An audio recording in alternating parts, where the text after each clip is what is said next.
Chapter 1009.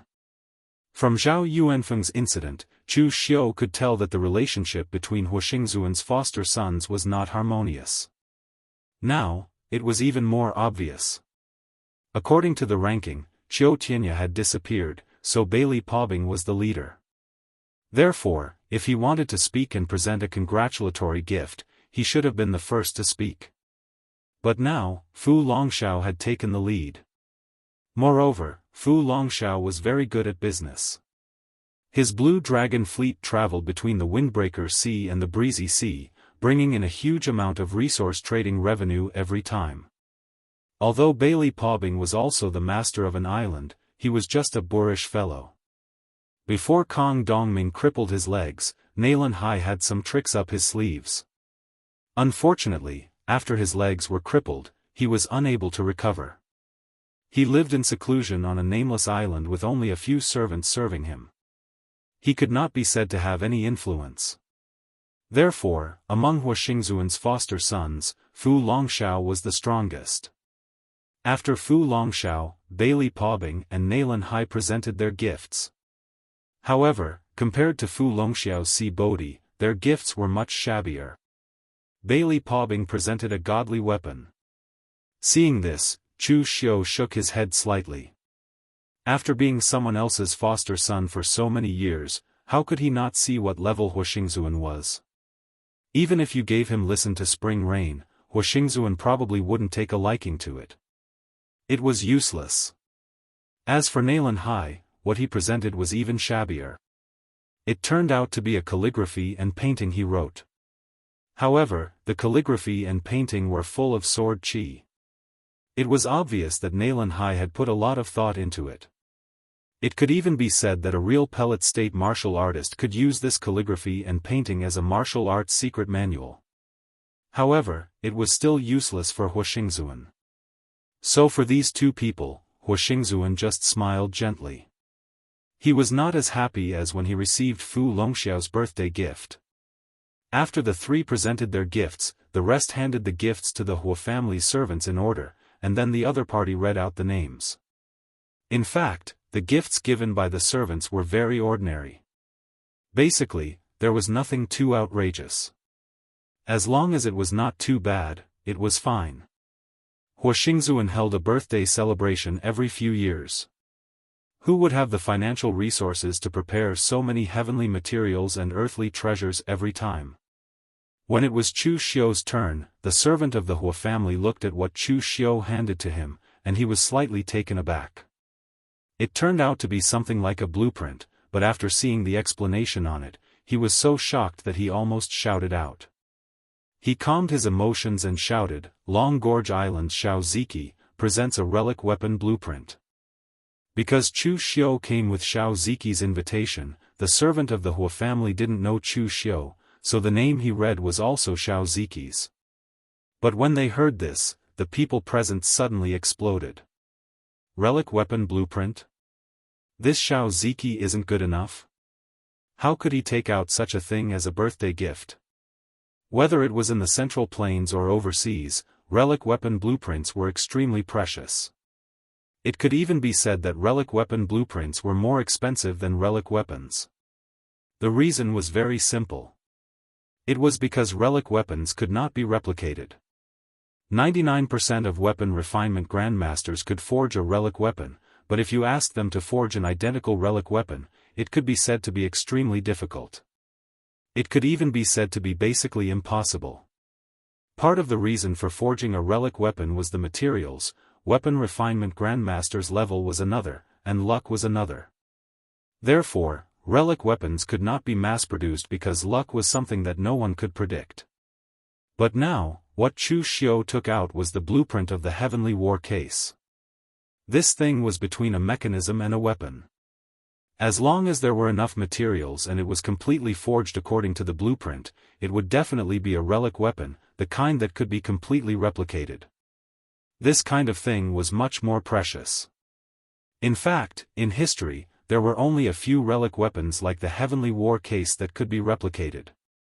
They might not be the strongest relic weapon, but they were the most stable.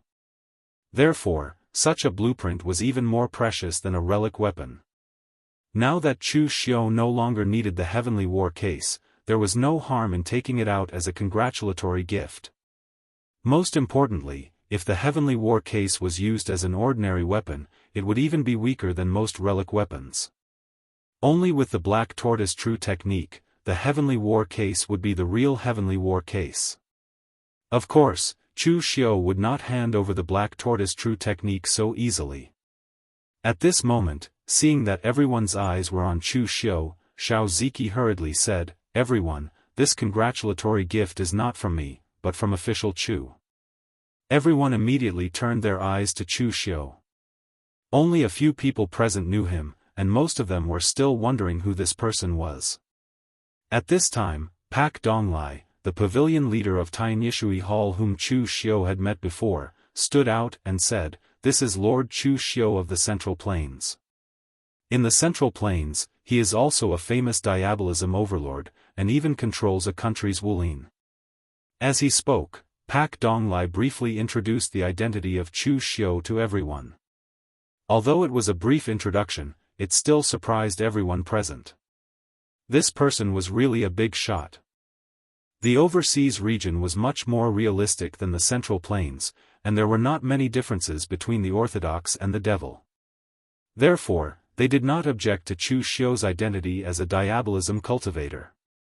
In the Central Plains, the Orthodox and the Devil were divided into two. Chu Xiu controlled half of the diabolism, and he even controlled the Jianghu forces of a country. This was a rather shocking power. Bailey Paubing and Naylan Hai, who were above, looked at each other, their eyes filled with doubt. What was Chu Xiu doing here? Why did he give such a precious birthday gift to foster father? They subconsciously turned their eyes to Huixingzuan, but they found that Huixingzuan was looking at Chu Xiu in a daze, as if he was looking at some rare treasure, and his eyes were even shining slightly. At this moment, Huixingzuan was indeed very excited. In his eyes, Chu Xiu was indeed a rare treasure, the kind that he had never seen or heard of before.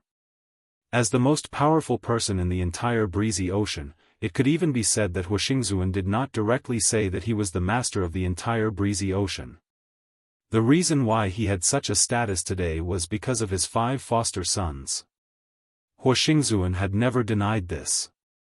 Therefore, many people suspected that he was proficient in the art of divination, that he was a great grandmaster, or that he had some kind of rare treasure on him. However, they had all guessed wrong. Huixingzuan did not know the art of divination. He did not even understand the cultivation of the martial way, let alone something as advanced as the art of divination. He did not have any rare treasure on him either. In fact, it should be said that his luck had never been very good. He had never even opened a secret box and found anything good. However, he was able to achieve what he had today by relying on an opportunity, an enormous opportunity. Huixingzuan was not originally a cultivator. He was only the son of a fisherman on a small island, and it was possible that he had nothing to do with the martial way in this life. However, when he was young, something had completely changed his fate. It was when Huixingzuan was in his teens. He was drying his fishing net on the shore, when a man in white robes, who looked like an immortal, came treading on the water. Under Huixingzuan's shocked gaze, the man asked him for directions. Huixingzuan had told him. The immortal had patted his head, thanked him, and left. From then on, Huixingzuan felt that his body had become much lighter and stronger. He had even been valued by an island lord who had passed by and had been taken in as a follower. After he had started cultivating the martial way, he had discovered that his body had undergone some changes. As long as he concentrated on looking at a person, he would be able to see a ray of light from that person's body. Some were bright, some were dark. Later, as he had slowly explored, he had discovered that people who had a bright ray of light would definitely have extraordinary achievements in the future. They might even be able to soar into the sky one day. As for those who had a dim ray of light, they might be unlucky at any time, no matter how glorious they were. At that time, he had discovered that he could actually see a person's future luck. This kind of luck was very blurry, and he could only see it once. He was not sure if the person's luck would decrease after the person's luck increased. However, the more he saw, the more he could judge how far the person would go in the future based on the intensity of the ray of light. Therefore, Huoxingzuan relied on his own opportunities to cling onto some people who seemed to be in dire straits now, but would have a rising destiny in the future. Huoxingzuan would gain their trust, and when they rose, he would also follow them to the heavens. Therefore, even if Huoxingzuan's martial arts talent was not the kind of amazing, he was still living a good life, and his path had been smooth sailing. What happened after that was much simpler. Huoxingzuan met Chou Tianya, who was still a teenager. The light on Chou Tianya's body was so blinding that Huoxingzuan's eyes hurt. Hence, Huoxingzuan decisively took Chou Tianya as his godson and raised him for tens of years. Finally, Chou Tianya reached the peak and helped him build the foundation of the Supreme Island. Later on, he met Bailey Paubing and the others, and he took them in as his foster sons before they were famous in Jianghu. Although the rays of light from them were much dimmer than Chou Tianya's, they were already the brightest among all the people he had met. Relying on his ability to read people, Huoxingzuan managed to get to where he was today. He had seen the rays of light from his own children, but they were all extremely dim. It was obvious that they were not important figures. Therefore, there were rumors in the outside world that he treated his adopted sons better than his own. This was indeed true, because he only had these few adopted sons to rely on. As for his descendants, even if they were his own, none of them lived up to his expectations. This was Huoxingzuan's deepest secret. He did not even tell his wife and son about it. All this while, Huoxingzuan had thought that he was a person favored by the heavens. When the Immortal touched my head, I tied my hair and received eternal life. The person he met in the past must have been the legendary Immortal. He had always been making use of the opportunities given by the Immortal. Today, he felt that his opportunity had arrived again. He also saw a strong ray of light from Chu Xiu, but it was different from Bailey Paubing and the others. It was also different from Chou Tianya's. In the instant that he used his mind to look at Chu Xiu, he thought that he saw the sun. Chapter 10:10. At this moment, Chu Xiu did not know that Huoxingzuan was thinking so much at this moment. He had presented such an expensive gift to attract the attention of others. And now, he had achieved his goal. However, at this moment, Naylan Hai spoke in an ambiguous tone. Official Chu came all the way from Eastern Qi to my breezy sea. I'm afraid it's not as simple as celebrating foster father's birthday, right? Foster father has had so many birthday parties, but why haven't I seen official Chu come before? Upon hearing this, everyone present was stunned. Previously, they were shocked by Chu Xiu's identity and did not think of this point. The Central Plains and the overseas territories were mainly trade between them and not to take root in the overseas territories. Who would be so bored to come and present gifts to Huoxingzuan? Not to mention the Central Plains, even the Windbreak Sea, which was close to the Breezy Sea, had never been here before. Just now, Fu Longshao said that he could invite the big shots and experts of the Windbreak Sea region to celebrate Huoxingzuan's birthday. This was already a great honor for him. Chu Xiu waved his hand and said, "One doesn't visit without a cause. I'm here this time because I have something to discuss with the Fifth Lord Hua. I'm sure everyone has heard about the dispute between the Central Plains warriors. Eastern Qi has started a war, and the Central Plains warriors are in a state of chaos. This time, I'm here to seek the cooperation of the Eastern Sea and attack Eastern Qi from behind. After staying on the island for so long, don't you want to try going ashore?" Everyone present had different expressions. No one expected Chu Xiu to have such a grand plan in his trip to the Eastern Sea. Most of the martial artists in the Eastern Sea knew about the news of Eastern Qi. The martial artists in the Eastern Sea could ignore the Central Plains warriors, but they couldn't ignore the trade that concerned them. The war that Eastern Qi had started this time involved too many people. Everywhere was under martial law, and even the trade to the Eastern Sea had been delayed. Some of the cultivation resources in the Central Plains had never been produced by the East Sea. They had to rely on trade between the two sides to obtain them. But now, they were very scarce. In the past, Jiangshan Pavilion was in charge of this business. Now that Jiangshan Pavilion had gone to the Central Plains to establish a new country, the number of businessmen in Eastern Qi had decreased by a lot, which made them very anxious. However, at this moment, Naylan Hai said coldly, "Official Chu, please go back. The warriors of the Eastern Sea have always been used to freedom. We do not wish to get involved in the turmoil of the Central Plains warriors. Even if you personally come to ask for help, we will not agree."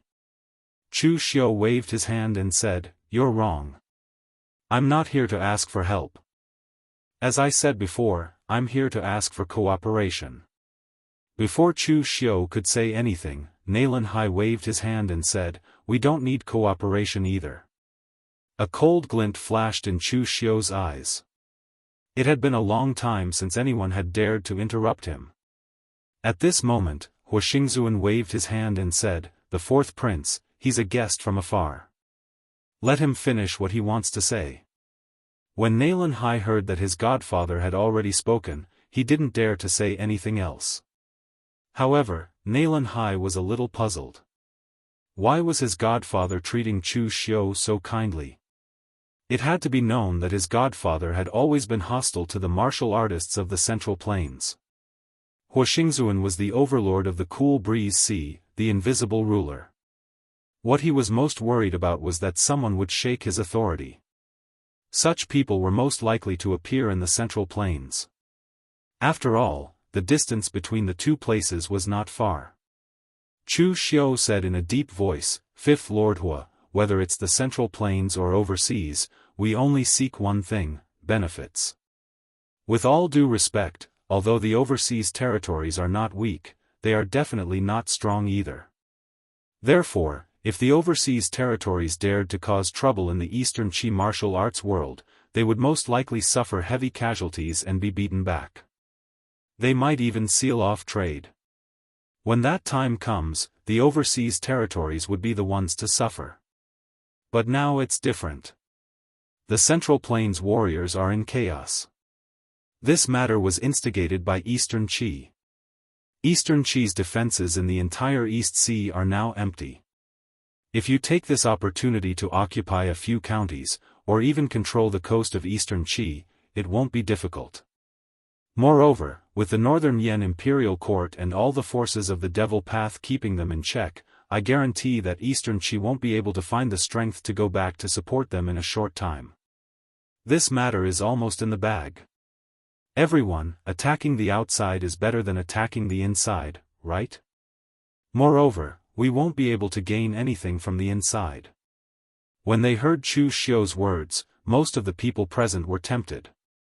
It should be said that some forces near the coast had tried to step into the Central Plains warriors, but they had all met with tragic ends. This was not only because of the forces of the martial arts world in the Central Plains, but also because of the Eastern Qi Imperial Court's strict defense. After all, the overseas lands were all islands. They didn't have some resources, so they had to rely on the Central Plains to obtain them. As for the Central Plains, some of the special products of the overseas lands were dispensable. It was easy to find something to replace them. Therefore, the overseas land's desire for the Central Plains was extremely high.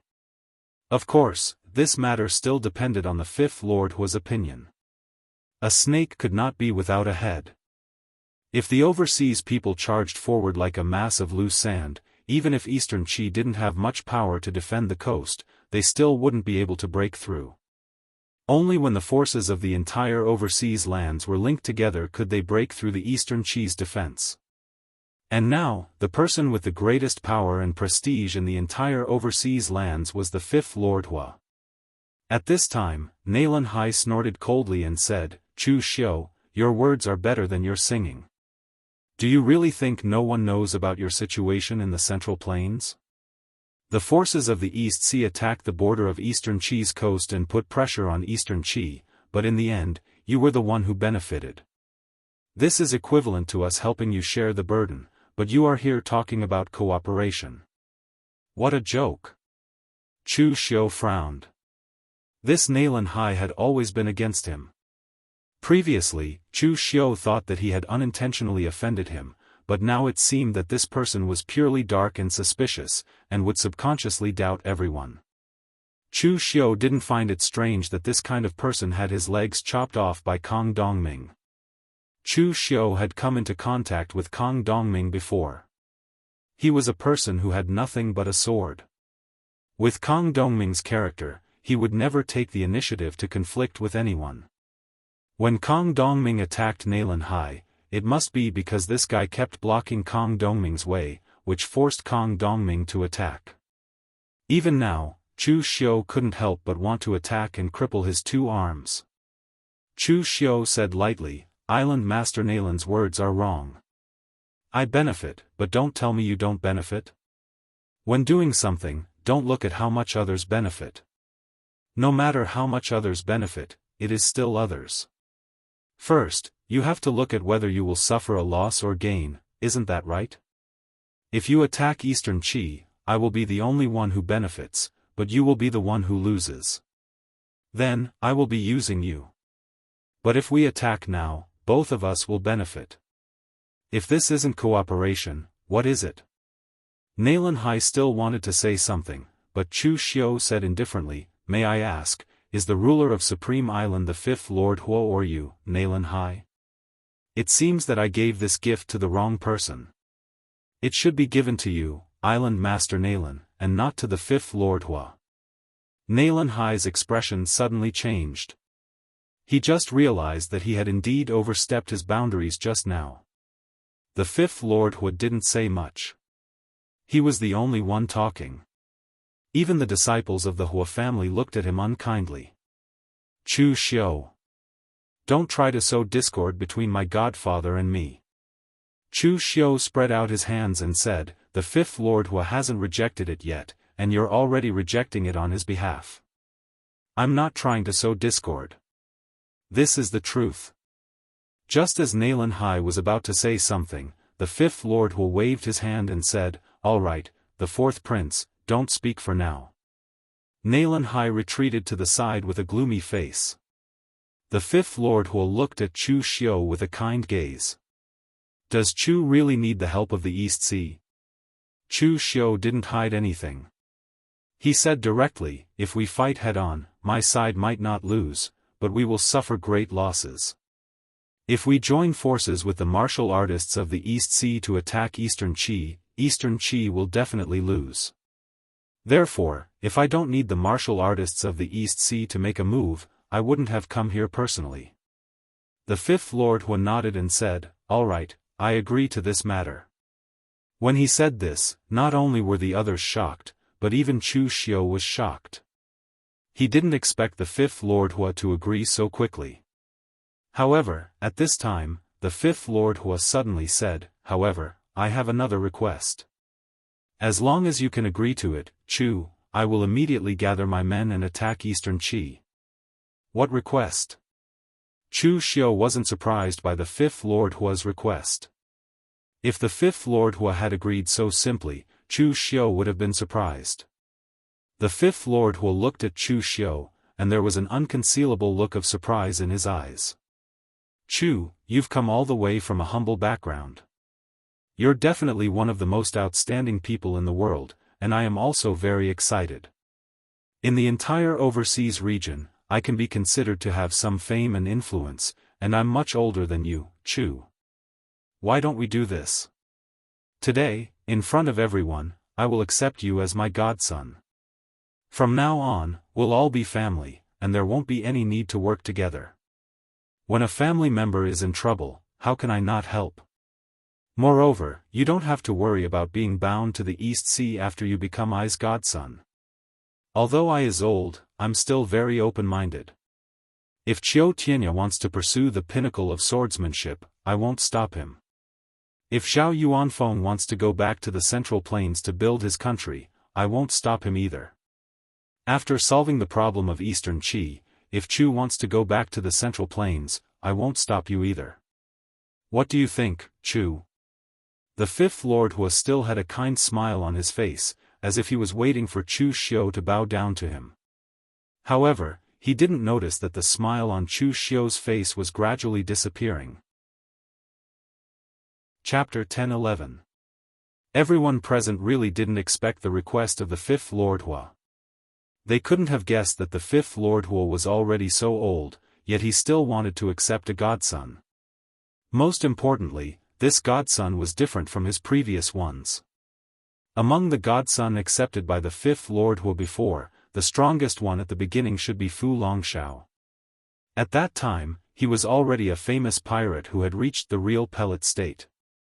He accidentally plundered the ship of the Hua family, but he was valued by the fifth Lord Hua and accepted as a godson. There was also Zhao Yuanfeng. Although he was not the patriarch at that time, he was also at the real pellet state. But Chu Xiu was now a famous big shot in the underworld. It could be said that his status was not much worse than Hua Xingzuan's. Now that you accepted him as a godson, no matter how you looked at it, it felt like you were taking advantage of him.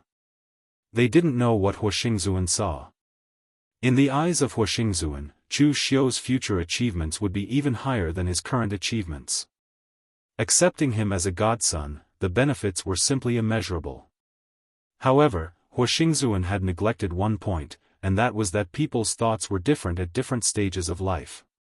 Now if he wanted to accept Fu Longshao, who was already the master of the Blue Dragon Fleet, as a godson, Fu Longshao might not agree, let alone Chu Xiu. His own father was killed by Chu Xiu, not to mention that he had to acknowledge a godson now. So Chu Xiu stood up directly and said faintly, "It seems that the fifth Lord Hua still doesn't want to cooperate with me. Well, I will leave now." Hua Xingzuan frowned and said, "Chu, with eyes strength in this Qingfeng Sea, it shouldn't be a disgrace to you, right? You refused without even considering it? Moreover, everyone in the Cool Breeze Sea knows that I, Hua Xingzuan, treat my godson better than my own. If it wasn't for me, who would be able to reach this stage? When you were in the Central Plains Warriors, you were targeted by the righteous sections. If you acknowledge me as your adoptive father, the entire breezy ocean will be your backup." Chu Xiu said faintly, "Fifth Lord Hua, I've told you that I'm here to cooperate with you, not to beg for help. Besides, I'm not interested in finding myself another father." Hearing this, Nailan Hai and the other two's expressions darkened. What did he mean by finding another father? Chu Xiu's words included all three of them.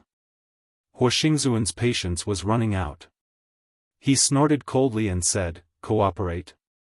Could it be that you want to become sworn brothers with I? The overseas region is different from the Central Plains. I don't believe in agreements or anything like that. I only believe in my own people.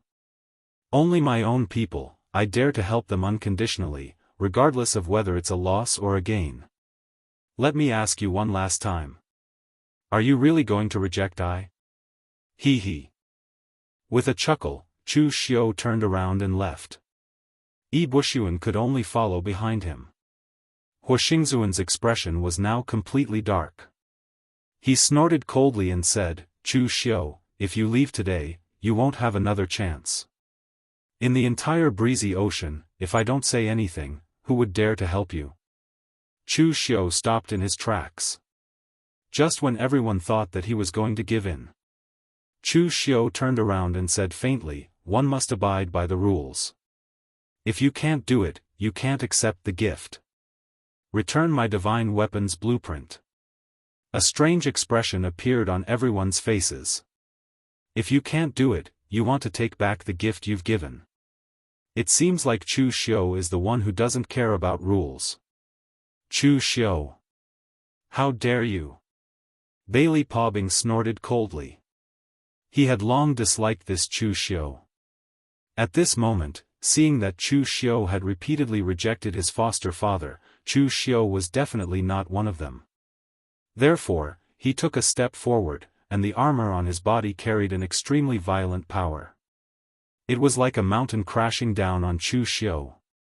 Bailey Pobbing was known as the East Sea's #1 general. His physique was the best in the entire East Sea. Even if he was empty-handed, he could still take on divine weapons. After Qiu Tianya left, he was Huixingzuan's #1 expert. Chu Xiu punched with an expressionless face. The true fire of inner force suddenly bloomed, and dyed his body into a bright gold and silver color. With the majestic fist intent of the mountain and sea fist scripture, Chu Xiu's fist smashed down and collided with Bailey Paubing's fist. With the two of them as the center, a strong wave suddenly exploded, and the formation in the hall was instantly activated. The moment the two fists collided, Bailey Paubing's expression suddenly changed. A powerful force that made people tremble came. Even though he had used all the strength in his body, he still couldn't resist it.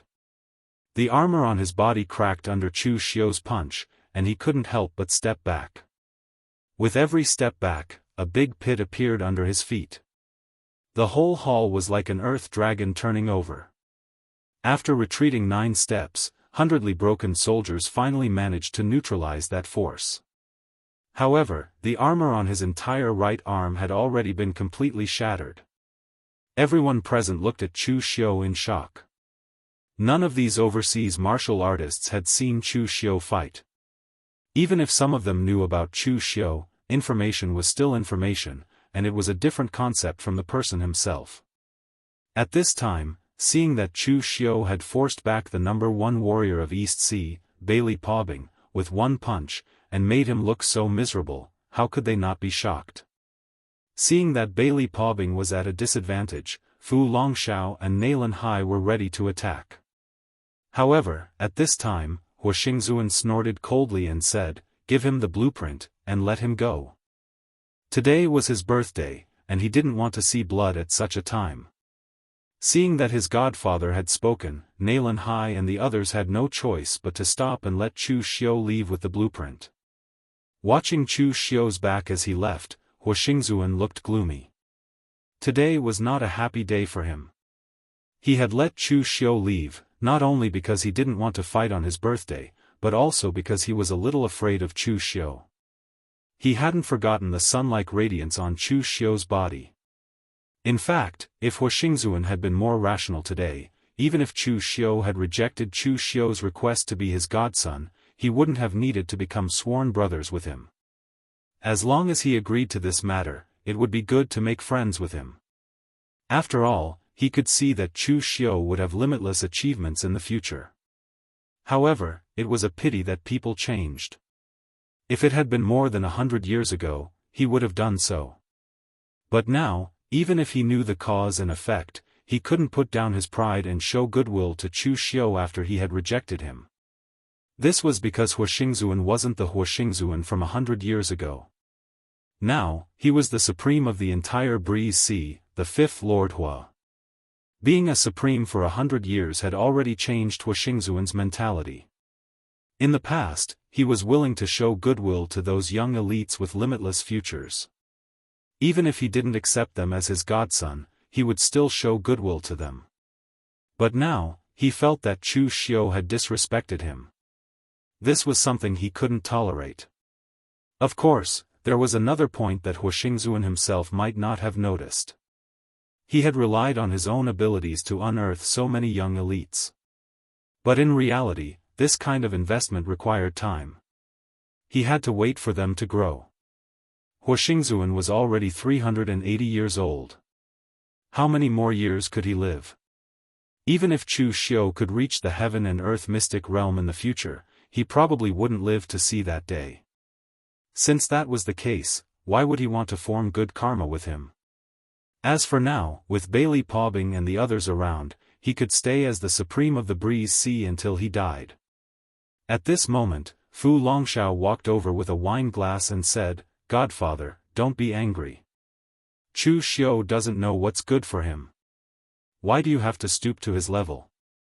Without your help, he would have made a wasted trip to the Breeze Sea.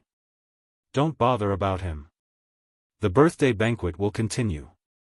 Huixingzuan snorted coldly and said, "This young man doesn't know the immensity of heaven and earth. He has made a name for himself in the martial world of the Central Plains. Does he really think that everyone in the Eastern Sea will give him face? Everyone else present also complimented Huixingzuan and asked him to calm down. After cleaning up, the hall was instantly filled with singing and dancing. Outside the Supreme Island, Wuxia smiled bitterly and said, "Official Chu, you were too rash just now. You offended Huixingzuan. We can leave the East Sea directly. If he doesn't say anything, no force in the entire Breeze Sea will help you. Isn't it just acknowledging him as your godfather? That old man's age is there for all to see. You won't lose out if you compromise. If you're not willing, just treat it as using him. After defeating Eastern Qi, don't bother with him anymore. That's all." Wuxia really didn't understand why Chu Xiu was so stubborn. He could tell that Huixingzuan really wanted to adopt Chu Xiu as his son. If he agreed, Chu Xiu's future would be incomparably smooth. Who would have thought that he would reject it? Chu Xiu said plainly, "Master Yi, there are some things that I don't think you do. You've also said that acknowledging him as your adoptive father is a compromise. But with my current status, why would I need to compromise? Moreover, Huixingzuan, is he worthy of being my godfather? Is he worthy? What a joke." Wuxia thought about it carefully and realized that it was true. Chu Xiu had always been stubborn.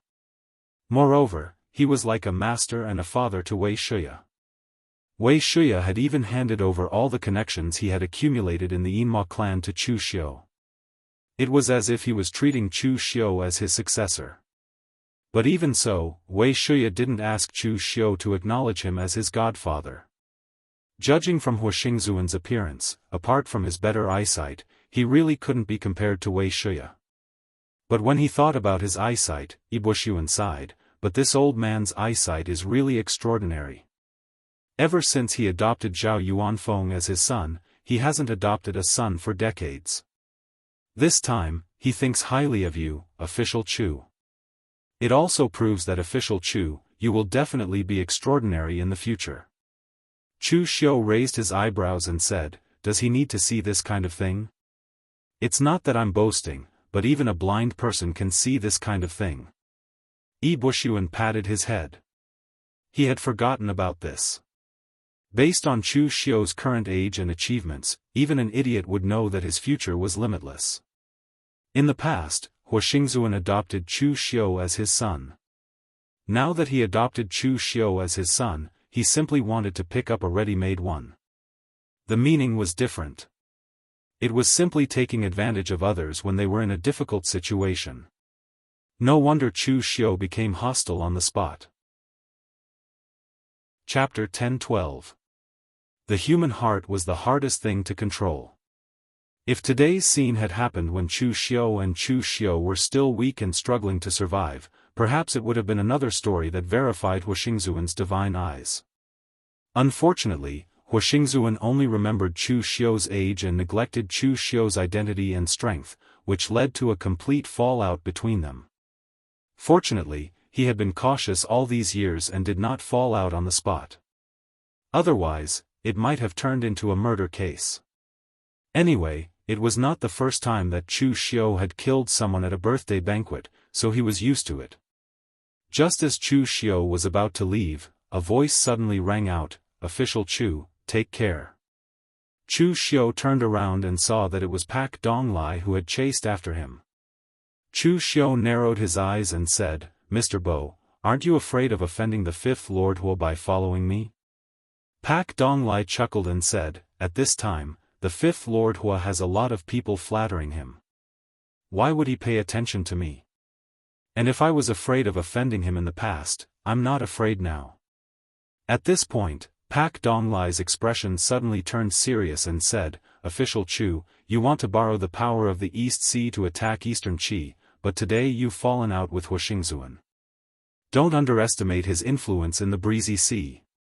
I'm afraid this time, you will really return in failure."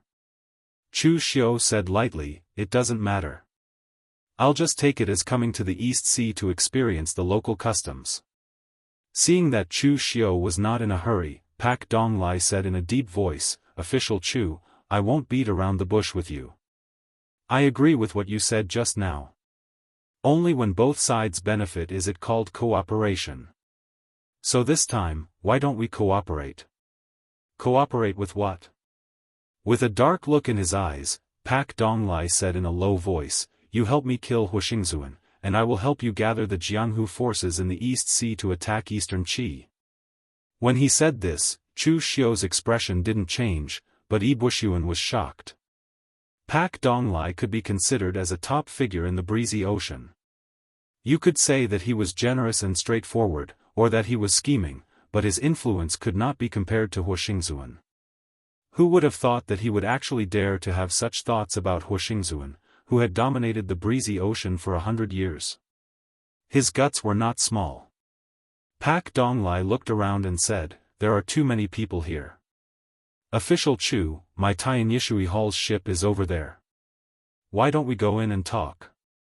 Chu Xiu paused for a few breaths, then nodded and said, sure. Hearing Chu Xiu's words, Pak Donglai heaved a sigh of relief. As long as Chu Xiu did not leave immediately and continued to talk with him, it meant that there was a chance of success. When they arrived at Pak Donglai's ship, Chu Xiu said in a low voice, Mr. Bo, there is one thing that I am curious about. Why are you doing this? Pak Donglai grinned and said, everyone wants to climb up. Is there a reason for this? Someone is blocking my way, and he is not willing to give way. So I have to think of a way to solve this problem. Chuckling, Pak Donglai continued, all right, I will not keep you in suspense. Official Chu, I will tell you the truth. I have been wanting to make a move on Huixingzuan for a long time. Official Chu, you have not been in the East Sea for long. What you have heard about Huixingzuan is all sorts of mystical places. These things are indeed worth mentioning, but you definitely do not know about the rest. Huixingzuan's Paragon Island, or rather, his Hua family, has already become the scourge of the breezy sea. Oh? Huixingzuan wants to dominate the East Sea? Pak Donglai laughed coldly and said, perhaps he has the intention, but he is old and does not have the energy to do so. The disgusting thing about the Hua family is that they will not directly swallow you up and use force. Instead, they will send a direct descendant of the Hua family to your sect and interfere with your sect's affairs in the form of helping to earn benefits. In my Tianyishui Hall, there are already a few places occupied by the Hua family. None of Huixingzuan's sons are successful, so he thought of such a disgusting method to find a long-term meal ticket for his descendants. But does he really think that everyone is willing to swallow their anger? Chu Xiu couldn't help but shake his head after hearing this. He did not even know how to describe Huixingzuan. Exploiting his subordinates was also very particular, just like what Chu Xiu did in the Northern Yan martial world. I'll take your things, but I'll also give you some practical benefits. I'll let you see what your monthly offerings are spent on. Although the Northern Yan martial world sects are also feeling the pinch, at least they know that the offerings they take out are effective, and the price is clearly marked. That's all. Huixingzuan is doing better than Chu Xiu. But in reality, it's like cutting flesh with a blunt knife, and you don't know how much he's going to cut. Huixingzuan's actions are simply making things difficult for his descendants. If he dies in the future, if his adopted sons do not choose to protect the Hua family's descendants, the entire Hua family will die a terrible death. Chu Xiu knocked on the table and said, if that's the case, then it's not easy for Huixingzuan to maintain the Supreme Island for so long. But I'm still curious. Why did you come to me? You must know that I'm from the Central Plains, and I just came to the East Sea. Is this an impromptu idea? Pak Donglai smiled awkwardly and said, it's indeed an impromptu idea. But if Official Chu is willing to help, the success rate will definitely increase greatly. Also, if Official Chu didn't fall out with Huixingzuan, I wouldn't have come to you. The Fifth Lord Hua's Supreme Island has been established in the breezy ocean for over 100 years. It's so powerful that it's unimaginable. So, I don't even dare to look for someone to work with, because I don't know if they'll betray me. But I'm very confident in Official Chu, because you're an outsider, and you've just fallen out with Huixingzuan. With official Chu's personality, you've basically given up on the possibility of working with Huixingzuan.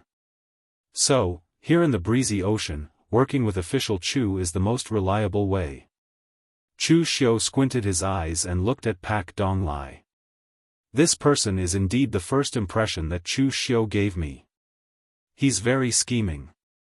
According to Chu Xiu's guess, this person has wanted to make a move on Huixingzuan for a long time, but he forcefully endured it until now. In the hall just now, Chu Xiu subconsciously saw Pak Donglai. At that time, Pak Donglai presented a congratulatory gift to Huixingzuan respectfully. When he looked at Huixingzuan, his eyes were filled with admiration. No matter when Chu Xiu looked at him, his expression was the same. It's not difficult to act for a while, but it's difficult to continue acting like this. After a while, Chu Xiu smiled and said, "I'm very impressed that you have the courage to challenge Huixingzuan in the breezy ocean. I like to work with smart people, and I think Mr. Bo is a smart person."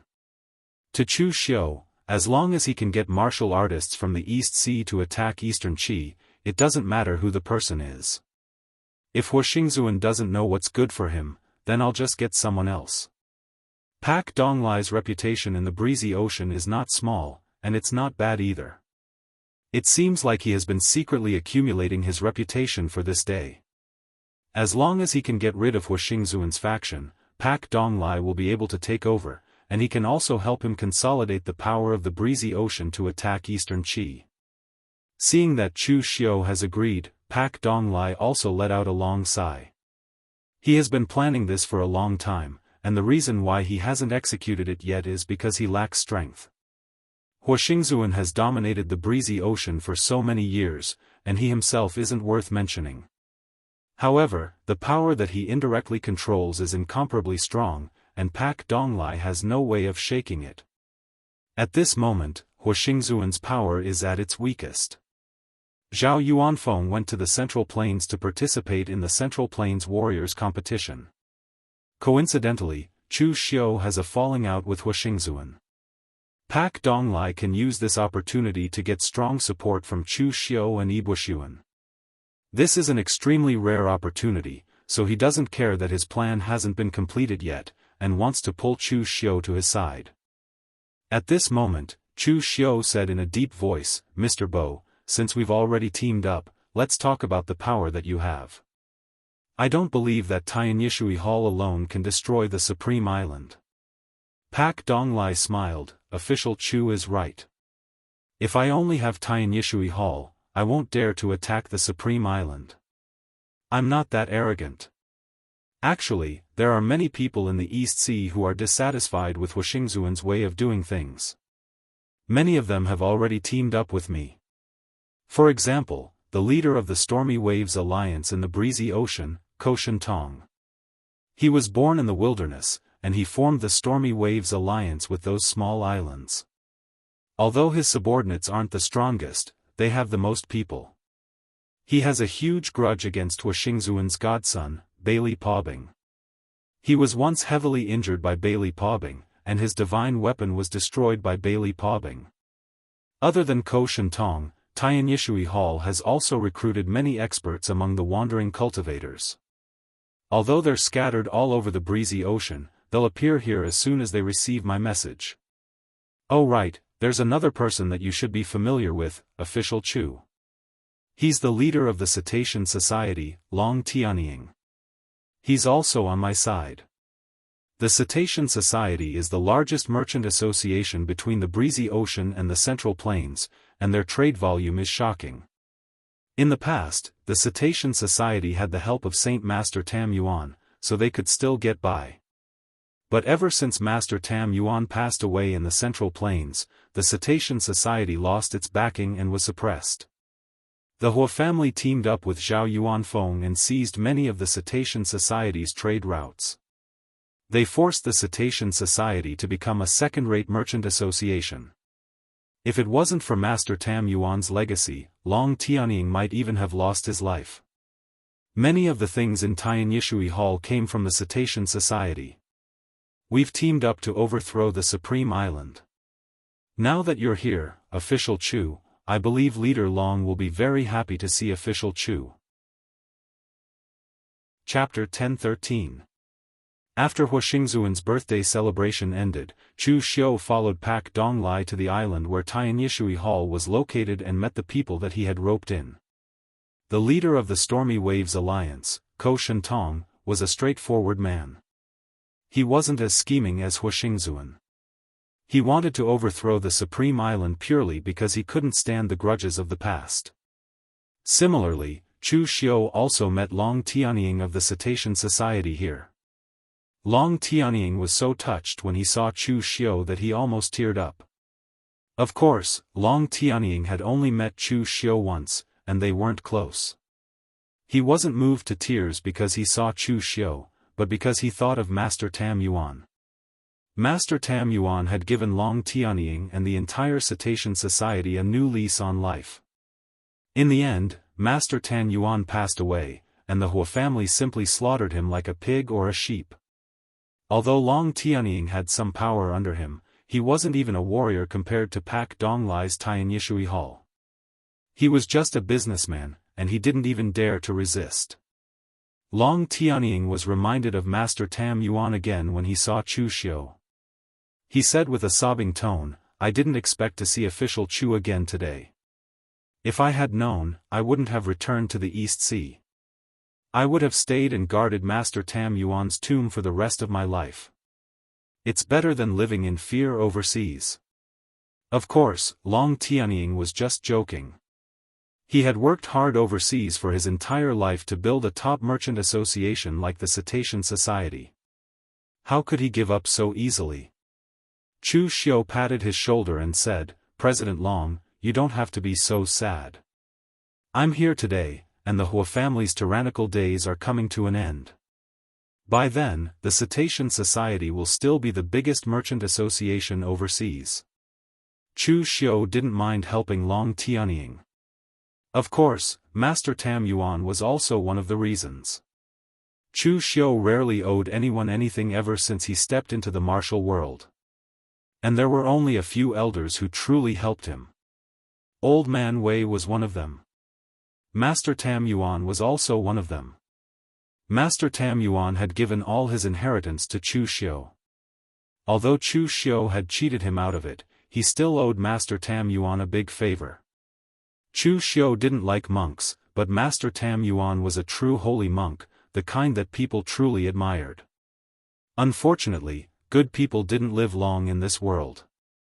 Chu Kuanga was a good person, a hero, and a great warrior, but he died in the prime of his life. Master Tam Yuan was a good person, a holy monk, but he died just as he stepped into the true fire spirit refinement realm. On the other hand, Huixingzuan allowed his useless descendants to dominate the East Sea. Although they didn't do anything evil, they weren't good people either. In the end, he lived longer than anyone else. Chu Xiu didn't want to die so early, so it was better to leave the job of being a hero to someone else. In the secret room, Pak Donglai said, "With the addition of Official Chu, the chances of us destroying Supreme Island will increase greatly. We should also plan how we should do it." Yi Bushuan said in disdain, "What's the point of planning? Official Chu and I will help you take care of Huixingzuan's 3 adopted sons. You have 2 true fire spirit refinement realm martial artists left. Do you think you can't take care of a dying old man like Huixingzuan? As for the others, Tianyishui Hall and the Stormy Waves Alliance have so many people. Can't you deal with them?" Pak Donglai smiled bitterly, "Master Yi, you're not from the East Sea, so you don't know how strong Supreme Island's foundation is after dominating the East Sea for over 100 years. Let's talk about Supreme Island first. Did you notice anything strange when you went there?" But in reality, it said that the entire Supreme Island is a huge machine forged by an ancient blacksmith master. It has endless power. No one knows if this is true or not, but I've sent people to check the history of Supreme Island. Before Huixingzuan appeared, there were indeed no islands in the sea. So, there's definitely something wrong with Supreme Island. There's also Huixingzuan's eldest adopted son, Qiu Tianya. Some people even said that he had reached the heaven and earth elemental state. Although he's gone missing, according to the information I've gathered, Qiu Tianya gave Huixingzuan something before he left. It might be a trump card, something that can at least protect Supreme Island. And don't forget the name of Huixingzuan, God's Eye. Everyone knows that Huixingzuan has 5 adopted sons. Why don't you know that he doesn't have a 6th? I got this information from a drunk Hua family disciple. He said that Huixingzuan seems to have another adopted son, but he rarely appears in front of everyone. He only guards in the dark. Even if Huixingzuan has been pampered for so many years, he also has the cultivation of true fire god refinement state. Does he need a real pellet state martial artist to guard him? So, it's obvious how strong the person guarding him is. Yi Buxuan frowned slightly and said, "Then what's your previous plan?" Pak Donglai waved his hand and said, "Sao discord." Among the 3 adopted sons of Huixingzuan, Nalan Hai is closer to Bailey Paubing, but the most powerful one is Fu Longxiao.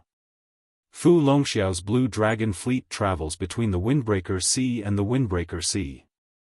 He has a strong background and can bring a lot of benefits to Huixingzuan, so he is also the most favored by Huixingzuan. But because of this, his attitude towards Bailey Paubing and Nalan Hai is also quite arrogant, which made the 2 very unhappy. So, my plan is to send someone to infiltrate the Blue Dragon fleet and become Fu Longxiao's confidant, then find an opportunity to sow discord between them. When they turn hostile, I'll kill them in one fell swoop. After that, Pak Donglai looked at Chu Xiu and said, "What does official Chu think of this plan?" Chu Xiu nodded and said, "Not bad. Sometimes, the biggest weakness of a person is not their appearance, but their heart. But I don't have time to waste here. If I delay any longer, I'm afraid that the Northern Yen fleet will be destroyed by Eastern Qi." Pak Donglai smiled and said, "I almost forgot, official Chu is very experienced in this kind of thing. I wonder if official Chu has any good ideas?" Towards Chu Xiu's attitude, Pak Donglai wasn't angry. He wasn't at the level of Huixingzuan, who was used to being in a high position and couldn't tolerate being refuted. Moreover, he had a detailed understanding of Chu Xiu's information. In the Central Plains, Chu Xiu had destroyed countless families and clans. He was indeed very experienced in this kind of thing. Chu Xiu knocked on the table and said, "This seems very simple to me. Nalan Hai and the others live in different places.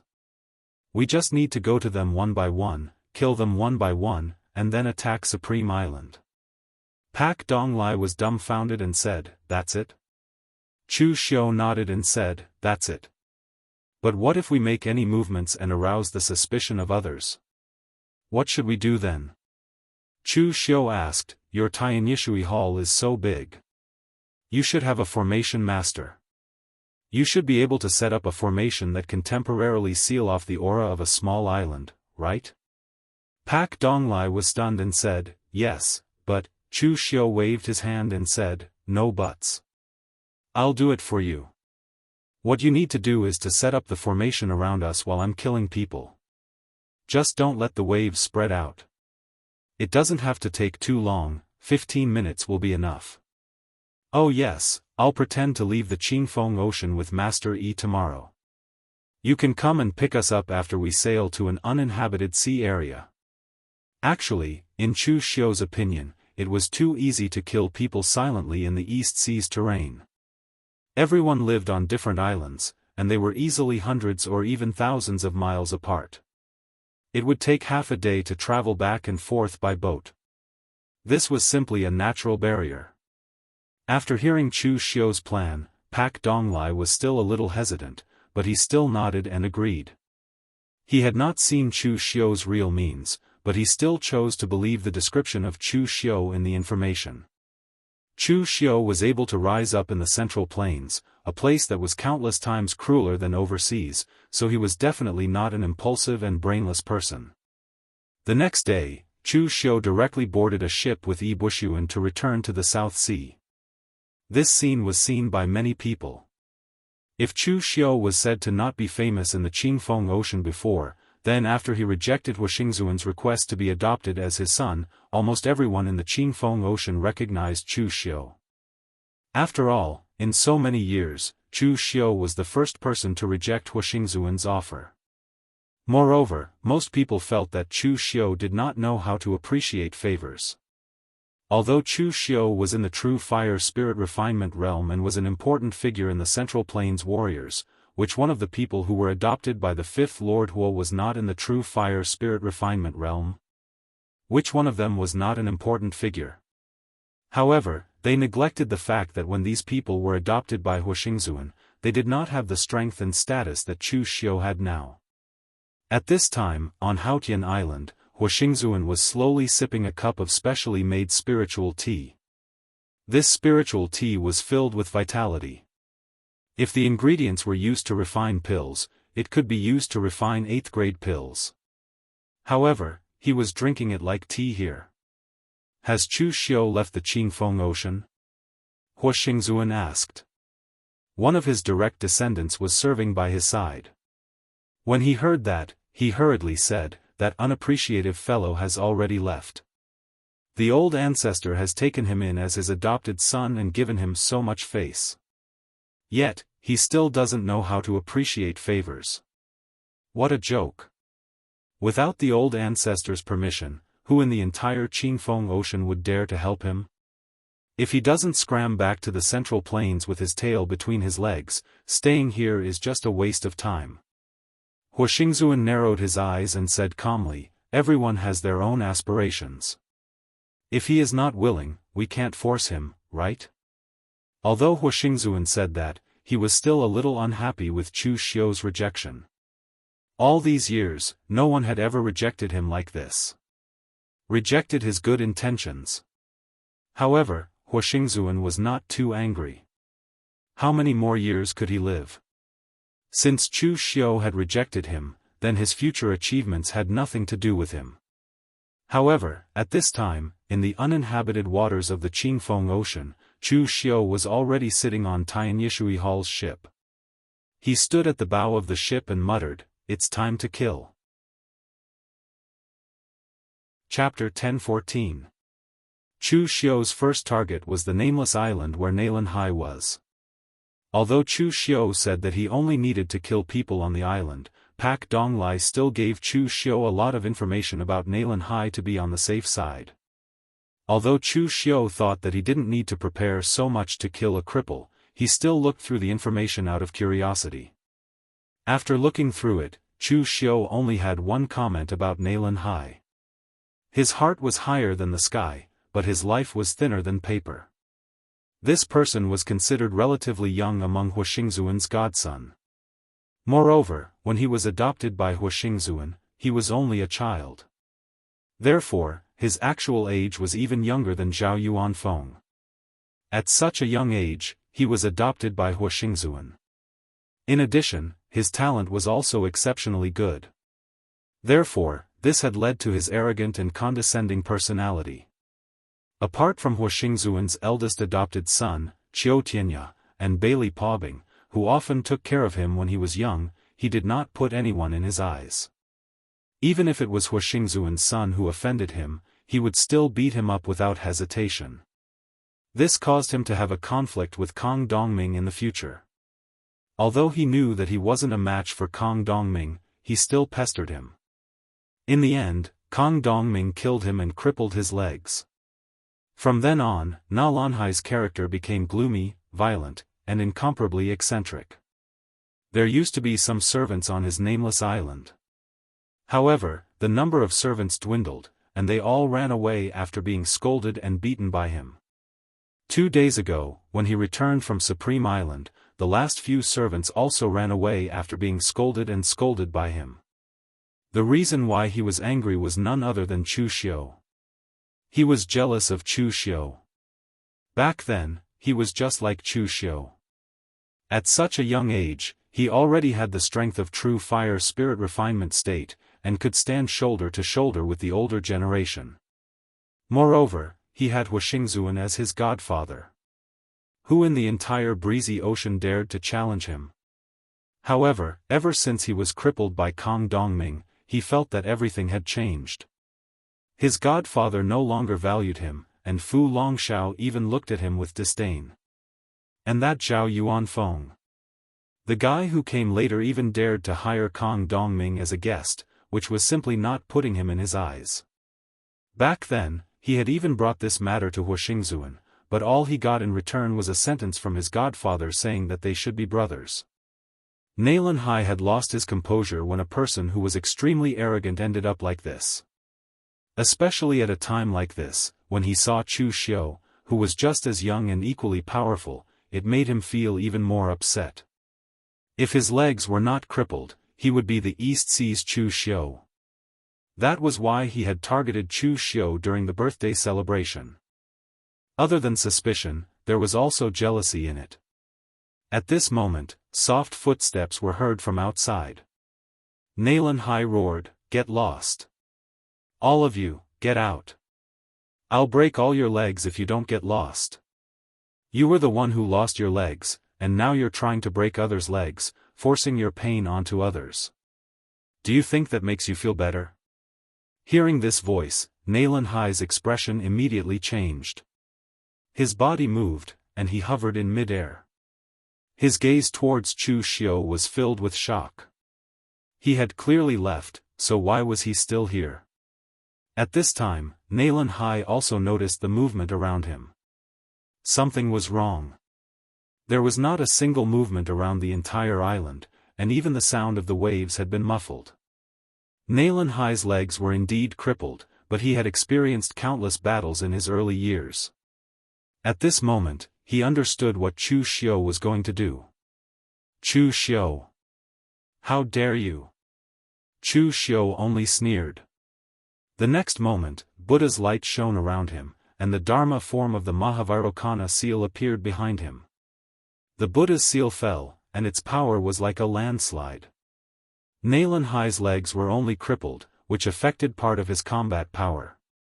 However, his cultivation was still there. At this moment, Naylan Hai formed a seal with his hand, and the endless water vapor around him condensed into a monstrous wave in front of him. It was like a tsunami crashing against the Buddha's seal. But the next moment, the powerful and heavy Buddha's seal completely shattered it. Naylan Hai's figure was blasted into the ground, and the powerful force shook his meridians, causing his face to turn pale. Chu Xiu stepped out, and the Dharma form of the Mahavirokana seal behind him was majestic and sacred, but the Buddha's seal in his hand fell mercilessly again. Naylan Hai roared angrily, and countless blood mists burst out from the pores of his body, fusing with the water vapor, and turned into countless blood spears that blasted towards Chu Xiu. However, they were still forcibly smashed by the seal. Naylan Hai spat out a mouthful of blood, and his face was as pale as paper. His eyes were full of horror and disbelief. Being overseas, Naylan Hai's knowledge was actually not as good as that of the warriors in the Central Plains. After all, the number of strong warriors overseas was limited, and the area was also limited. Therefore, the strongest person Naylan Hai had ever seen in his life was Kang Dongming, who had crippled his legs. And now, he finally saw another person, a person like Kang Dongming, who he did not even have the confidence to resist. The Buddha's seal fell for the third time, and this time, Chu Xiu formed the colorless sealing palm seal. The power of this seal distorted the universe, and strangled everything. Naylan Hai could not withstand this seal, and was immediately sent flying while vomiting blood. At this moment, a halberd appeared in Chu Xiu's hand, and he displayed the great E-halberd technique. The halberd seemed to be able to shatter mountains and split rivers, and that overbearing power had instantly torn apart Naylan Hai's protective Zhen Qi, penetrated his chest, and directly nailed him to the ground. This halberd was not a divine weapon. The Heavenly Way war case was severely damaged, and could no longer change its form. However, even an ordinary precious weapon could still kill people, and even without a weapon. Chu Xiu only used a weapon to confuse people. This halberd had completely torn apart Naylan Hai's heart. Chu Xiu slowly walked in front of Naylan Hai, and expressionlessly pulled out the halberd. In an instant, Nalan Hai's life force fell to the extreme. Before he died, Nalan Hai pointed at Chu Xiu, but before he could say his last words, his life force completely dissipated. He still had a lot of questions, such as why did Chu Xiu return after leaving, and why did he come to kill him again? Unfortunately, he was destined to never get the answers to these questions. Chu Xiu was also not interested in explaining so much to a dead person. Looking at Nalan Hai's corpse, Chu Xiu turned around and left. At this moment, outside of Nalan Hai's nameless island, a small boat was parked there. However, from the outside, they could not see the boat. Countless formations were carved on the boat, and there were even a few formation masters setting up formations below the cabin, hiding the movements on the island from the outside world. On the small boat, Pak Donglai seemed rather nervous.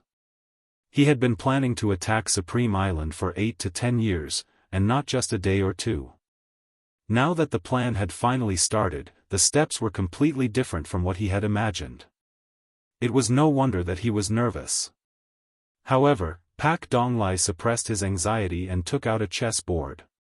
He said to Yi Bushuan, "Master Yi, there's no point in just waiting. Why don't we play a game?" Yi Bushuan shook his head and said, "No thanks. There's not enough time." Pak Donglai was taken aback. "Don't worry, Master Yi. My chess skills are not that bad. I'm not saying that the game will end too quickly. I'm just saying that official Chu will probably be done by the time we started. It can't be that fast, right?" Pak Donglai was still in disbelief. Previously, he wanted to go in with Chu Xiu to attack Nalan Hai. However, Chu Xiu said that there was no need for that. The more people there were, the easier it would be to leave traces. Pak Donglai definitely believed that Chu Xiu could win. However, he couldn't believe that Chu Xiu could kill Nalan Hai so quickly. Even if Nalan Hai's legs were crippled, he was still a true spiritual refinement state cultivator. Just as he was still in doubt, Chu Xiu had already landed on the boat. Pak Donglai was shocked. Yi Bushuan shrugged and said, "I told you that there's definitely not enough time. Official Chu has already taken care of that side?" Pak Donglai was still in shock. Chu Xiu said faintly, "He's a cripple. If I'm any slower, then I'll be a real cripple." "Alright, he's already dead. Go back and wait for news.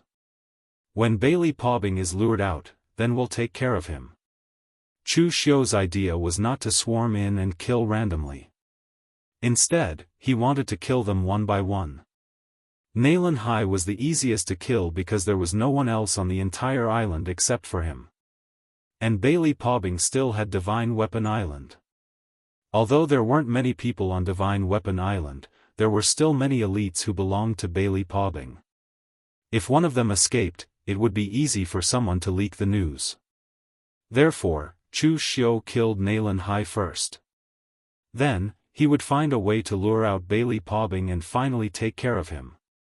Pak Donglai rubbed his chin, but he still couldn't hide the shock in his heart. After all, Nalan Hai was one of the top experts in the overseas region. In the end, he was squashed to death by Chu Xiu like a chicken. This was already terrifying enough. Of course, the most terrifying thing was that even though Chu Xiu had such power, he was forced by the righteous path of the Central Plains warriors to come to the overseas region to seek reinforcements. One could imagine how deep the waters of the Central Plains were. The boat quietly sailed away. 2 days later, Nalan Hai's corpse was discovered. After all, Nalan Hai was Huixingzuan's adopted son. Hearing that he was angry again and chased away the servants, Huixingzuan could only send a few disciples of the Hua family to take a look. In the end, they actually brought back Nalan Hai's corpse. When the news of Nalan Hai's death spread, the entire Huixingzuan's forces were in an uproar. Everyone hurried over to see what was going on. For so many years, no one had ever dared to provoke the Supreme Island. When Huixingzuan saw Nalan Hai's corpse, his first reaction wasn't sadness, but panic. Chapter 10-15. Huixingzuan was indeed panicking, because the peace he had maintained for so long had been shattered. Ever since he took in these godson, or to be more precise, ever since he obtained the pair of God's eyes, everything had been smooth sailing for him. For so many years, he had never suffered a loss. He relied on these foster sons to support his current situation of dominating the Clear Wind Sea region. Huixingzuan panicked in the face of such a sudden situation. His usual calm and unperturbed appearance was gone. He even kept pacing around Na Lanhai's corpse, his mouth constantly muttering, "Who the hell is it? Who dared to kill the fourth prince?" Even Bailey Paubing frowned when he saw Huixingzuan's reaction. He coughed and said, "Don't panic, Godfather. We don't have to be afraid of anyone, as long as it's not a heaven and earth abstruse realm powerhouse." Bailey Paubing felt a little sad, because he had always had a good relationship with Na Lanhai. Among Huixingzuan's godson, he immediately took in Fu Longshao and Na Lanhai as his godson after taking in Bailey Paubing. When Na Lanhai was young, Bailey Paubing even gave him pointers on martial arts for a period of time. The two were like teachers and friends. Thus, after Na Lanhai was unable to recover from his setback, he was always gloomy towards him. However, Na Lanhai's attitude towards Bailey Paubing did not change at all. Huixingzuan patted Bailey Paubing and said, "I'll leave this place to you then. I know that you have a good relationship with the fourth prince. You have to find the murderer as soon as possible and avenge the fourth prince." Bailey Paubing nodded and began to examine Na Lanhai's corpse. He was not Huixingzuan, who lived a comfortable life. Instead, he had climbed all the way here, so he was very familiar with these things. Fu Longshao also came to help. Although he didn't have a good relationship with Na Lanhai and Bailey Paubing, he couldn't care less about scheming at this time. He followed Bailey Paubing to examine Na Lanhai's body. After a long while, Bailey Paubing said with a solemn expression, "The person who attacked is very strong. He practically crushed everything in his path." The fourth prince even started to burn his blood essence, but he still couldn't stop him. Fu Longshao also said, looking at the wound, the fourth prince should have died under a weapon like halberd. Combined with the opponent's strength, the person who attacked should be at the peak of the true fire spirit refinement realm. Bailey Paubing frowned and said, "But I didn't detect any kind of vital energy from the fourth prince's body. In the Qingfeng Sea region, who would use halberd as a weapon?"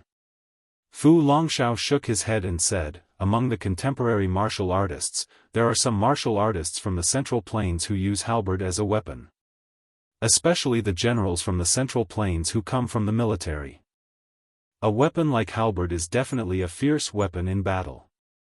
But in our overseas region, there are still many people who use sabers and swords. Even if there are martial artists who use halberd as a weapon, their strength is definitely not at the true fire spirit refinement realm." Bailey Paubing suddenly said, "What about the Feng-splitting sea?" Fu Longshao thought for a moment and said, "There is an expert living in seclusion in the depths of the Feng-splitting sea who uses halberd. But the opponent cultivates black flame gang energy. This kind of gang energy is hot and overbearing. Once he attacks, it is easy to leave traces. But there is no trace of gang energy left on the fourth prince's body. Most importantly, why did he kill the fourth prince? What's the motive?" Bailey Paubing rubbed his head, feeling a headache coming on. He was also puzzled about the motive. He couldn't figure out why someone would want to kill a guy like Na Lanhai, who was already crippled. As for whether Na Lanhai had offended people over the years, there were really many. But he was already living in seclusion on a small island, and the people he really offended were not the big shots with power and influence. They were just some servants who served him. It couldn't be those people who did it, right?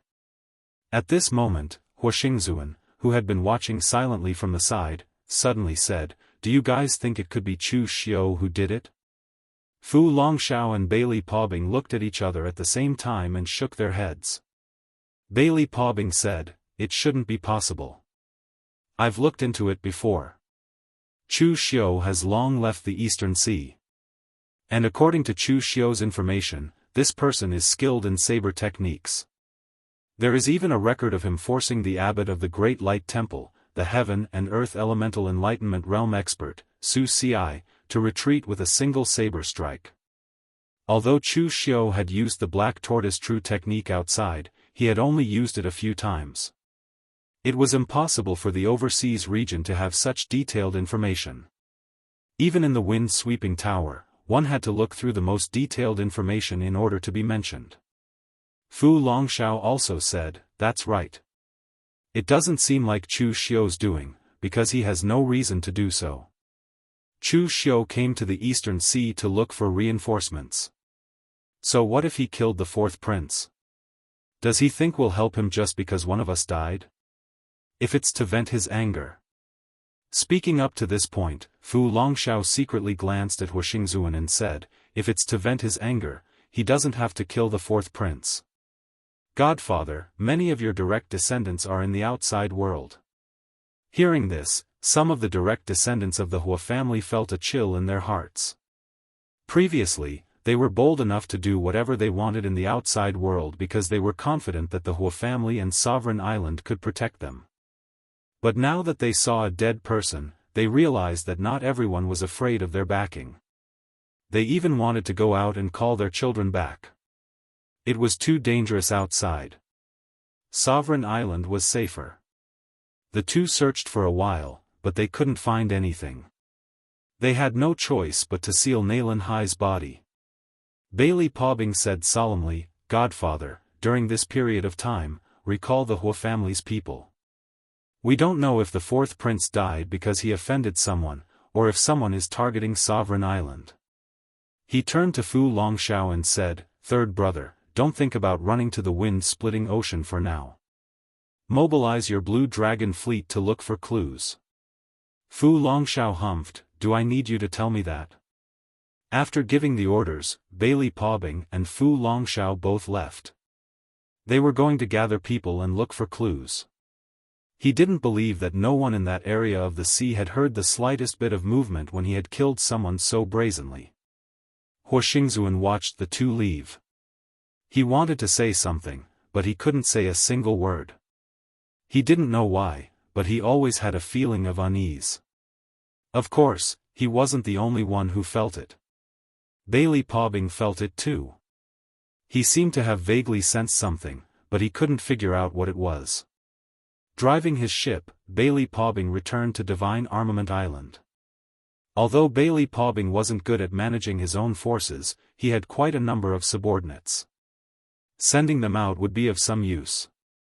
At that moment, a huge wave suddenly rose on the surface of the ocean. The wave was extremely terrifying. Like a tsunami, it completely capsized Bailey Paubing's ship in an instant.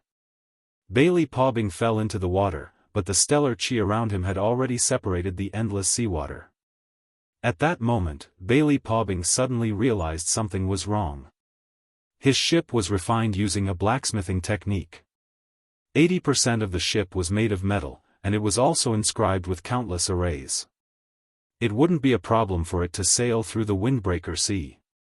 Most of the sea in the Windbreaker Sea was calm. How could there be such a huge wave that even capsized his ship?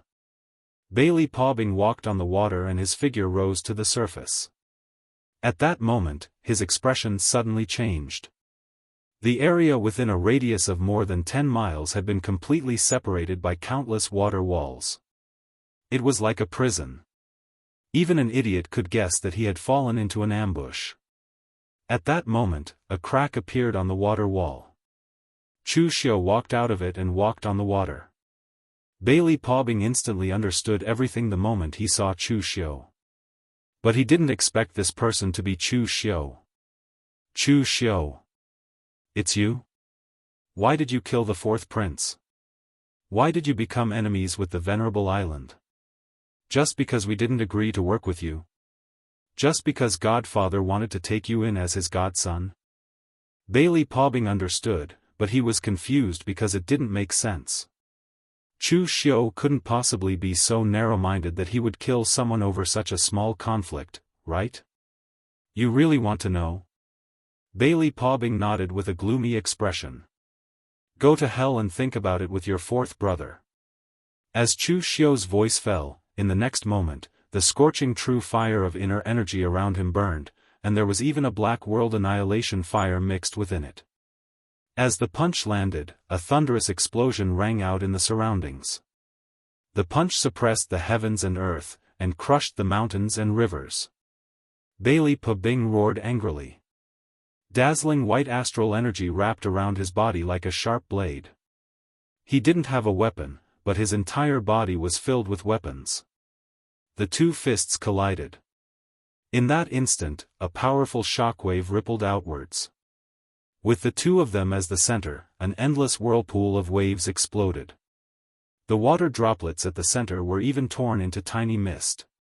Bailey Paubing's expression changed. Just like that day at Huixingzuan's birthday banquet, he couldn't withstand the power of Chu Xiu's punch. He retreated. The armor on his arm was torn, and Bailey Paubing's face was pale.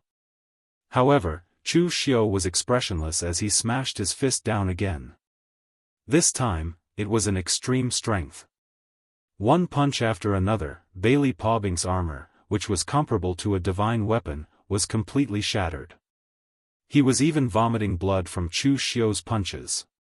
With a furious roar, the qi and blood around Bailey Paubing roared. He controlled the power of heaven and earth around him. As he punched, the endless waves turned into a blood-colored dragon that roared at Chu Xiu. Facing this punch, Chu Xiu still punched with a simple punch. That punch was the only one in the world. Chapter 10:16.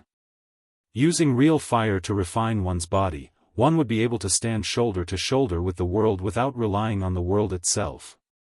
Chu Xiu's punch was the fist intent that Qinqing Di had once comprehended. It should be said that every warrior who had practiced real fire to refine their body should be able to comprehend the fist intent. However, Chu Xiu was the kind of person who had mastered it in a short period of time. Therefore, this punch, which did not rely on the world and completely exerted his own strength to the extreme, was only comprehended by Chu Xiu now. Among those of the same level, when it came to physical cultivation, Chu Xiu was invincible except for Qinqing Di. The blood-colored water dragon was smashed, and the boundless blood qi was completely smashed by the power of this punch, turning into a blood mist that drifted around. Bailey Paubing had a complicated expression on his face. From the moment Chu Xiu blasted out this punch, he knew that he had lost. The power of this punch was not something he could resist. It could even be said that the power of this punch was the ultimate power that he had always pursued. However, fate made a fool out of him. He had never imagined that he would die under such a punch. When Chu Xiu's punch fell, Bailey Paubing instantly felt a strong force pouring into his body. In an instant, his eyes were covered by a blood-red color, and in the blink of an eye, he was no longer breathing. Chu Xiu's punch had shattered all the defenses of his body, and even his bones had been smashed. At this time, under the sea, Bailey Paubing's boat had floated up, but all the people on the boat had been buried at the bottom of the sea. Because of the formation, the wind and waves under the sea were not ordinary. Apart from Bailey Paubing, who had cultivated real fire to the spiritual refinement realm, no one could walk on the water in such an environment. Casually throwing Bailey Paubing's body onto the deck, Chu Xiu walked out of the water curtain magic array. Pak Donglai's boat was already waiting for him there. Seeing that Chu Xiu had dealt with Bailey Paubing so quickly this time, Pak Donglai was also surprised. However, with the incident with Nayland High as a foundation, he was able to withstand it. Official Chu, are you looking for an opportunity to get rid of Fu Longshao? Chu Xiu nodded and said, it would be best if we can get rid of Fu Longshao. However, 2 people had died in a row. Even if Fu Longshao was an idiot, he would be able to guess that we were coming for him. He probably didn't have a chance. But it doesn't matter. With our current strength, it won't be a problem for us to attack Sovereign Island. Pak Donglai nodded. He was really convinced now. After getting rid of 2 of Huixingzuan's foster sons in one go, their plan was almost in the bag this time. On the second day, Bailey Pobbing's boat and corpse were found. The sea they stopped at wasn't considered remote, and there were many boats coming and going. Bailey Pobbing's steel boat was very famous in the breezy ocean. Everyone was a little confused when they saw his boat parked there motionlessly. But when they saw Bailey Pobbing's corpse, they were in an uproar. The entire breezy ocean was instantly in an uproar. When Naylan Hai died, most people didn't know about it. After all, Naylan Hai's corpse was found by the Hua family. But this time, Bailey Pobbing's corpse was found by others. Someone even spread the news that Naylan Hai was dead too. Now, the entire breezy ocean was in a state of panic. Someone seemed to have realized that this was targeting the 5th Lord Hua. The entire breezy ocean was showing signs of changing. Currently, on Sovereign Island, Huixingzuan and Fu Longshao looked at Bailey Pobbing's corpse on the ground and felt chills down their spines. Yesterday, Bailey Pobbing was still inspecting Naylan Hai's corpse with them. But today, he was already a corpse. Who could take such a blow? What's going on? What's going on? Huixingzuan was about to go crazy. His life had been too smooth sailing. Ever since he obtained the pair of god eyes, all he had to do was to place his bets and follow his superiors who had a promising future. When he had a certain level of influence, he started to nurture his foster sons, such as Qiu Tianya. All the fights and battles were handled by his foster sons, and he was only responsible for reaping the fruits of their labor. As a senior who was almost 400 years old, the setbacks and hardships he had experienced couldn't even be compared to a lone cultivator who had been in the pugilistic world for a few years. Having a smooth sailing life wasn't a good thing. It was better to suffer early. If he didn't experience any setbacks and hardships when he was young, he would be scared to death by the pressure when he was old. Compared to Huixingzuan, Fu Longshao was much calmer. In the Fenghai Ocean, he could still rely on Huixingzuan's influence. But in the Fenghai Ocean, he had to rely on his own strength to survive. Huixingzuan said in a deep voice, "Godfather, we can be sure now. These people are here for our Venerable Island's branch. And they're definitely not alone. No matter how strong a person is, even if he could kill second brother and the 4th prince, he couldn't have done it without making a sound. The 4th prince was killed by halberd, while second brother's bones were crushed by absolute strength in his area of expertise. In other words, the other party had at least 2 powerful cultivators and a powerful force helping them to cover their tracks. Huixingzuan was completely panicking. Who is it that wants to go against us? When have I offended such a powerful cultivator in all these years? Sigh, if only I had known earlier, I would have found a fortune teller for this birthday. It's an unlucky year. Fu Longshao frowned. At this moment, he suddenly felt that his godfather was only a so-so. Previously, Huixingzuan's name as the God of Eyes had spread far and wide.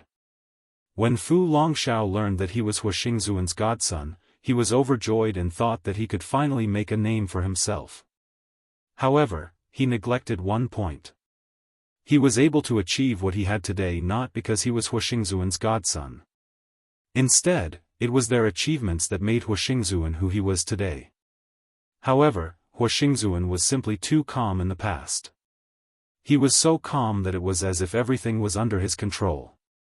But now, Huixingzuan's attitude made Fu Longshao a little uncomfortable. He coughed and said, "Godfather, the enemy is in the dark while we're out in the open. Everything will be fine as long as we defend Supreme Island." Before Huixingzuan could say anything, a servant suddenly came to report, "Master, Tianyishui Hall's pavilion Lord Pak Donglai, Stormy Waves Alliance's leader Ko Shintong, and Cetacean Society's leader Long Tianying are here to visit." "What are they here for?" Fu Longshao frowned. "They should be here to pay their respects after learning of second brother's death," Huixingzuan replied after thinking for a while. "They've been rather obedient all these years, especially Long Tianying. He gave many of his businesses in cetacean society to my Hua family. Fu Longshao twitched his mouth. Long Tianying didn't give them those businesses, but the Hua family snatched them away. Godfather, don't be careless. None of them are easy to get along with. Ko Shentong has a grudge against second brother. It's already good enough that he didn't set off firecrackers to celebrate second brother's death. Why would he come to pay his respects? As for that Pak Donglai, don't be fooled by his forthright appearance. He's actually a scheming person, and he's good at hiding a dagger behind his smile. It's best to be careful. It can't be, right? Hua Xingzuan was confused. Pak Donglai has been very obedient all these years. Every birthday celebration, he would give the most expensive present apart from the two of you. Hua Xingzuan believed in his own judgment, but he forgot that he could only see a person's future achievements. He couldn't see a person's true thoughts. Fu Longshao smiled bitterly in his heart. This was the problem. Pak Donglai isn't even your godson. Why does he have to give me such good things every time? With his guard up, Fu Longshao followed behind Hua Xingzuan and walked out together. In the main hall, Pak Donglai and the other two were there. Seeing Hua Xingzuan and the other two walking out, Pak Donglai quickly stood up and said, "Fifth Lord, I heard something happened to Bailey Island's Lord." What happened? Hua Xingzuan's face was gloomy. He waved his hand and said, "I'm afraid someone saw that I've been controlling Donghai for too long, so they want to jump out and cause trouble. By the way, why did the three of you come this time?" Pak Donglai took a step forward and said, "We heard something happened to Bailey Island's Lord, so we wanted to take a look and offer our condolences. Also, I have a piece of news that I want to tell you, Fifth Lord." "What news?" Pak Donglai took another step forward and said, "Our Tianyishui Hall often has fleets that purchase all kinds of resources coming and going from various seas. When Bailey Island's Lord was killed, one of our Tianyishui Hall's fleets happened to pass by not far from where Bailey Island's Lord was killed, and they noticed something." Hua Xingzuan immediately went forward and said, "Oh? What did you find?" Pak Donglai said in a deep voice, "We found out that the people who killed Bailey Paubing are us." As soon as he said that, Pak Donglai's expression instantly became extremely ferocious. A small crimson sword had appeared in his hand without anyone noticing.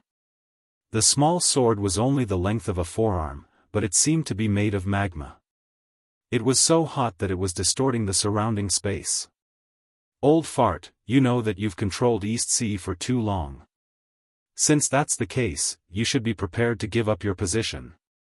The next moment, the crimson sword had already broken through the space, easily tearing apart Hua Xingzuan's protective aura, and the next moment, it would completely pierce into his chest.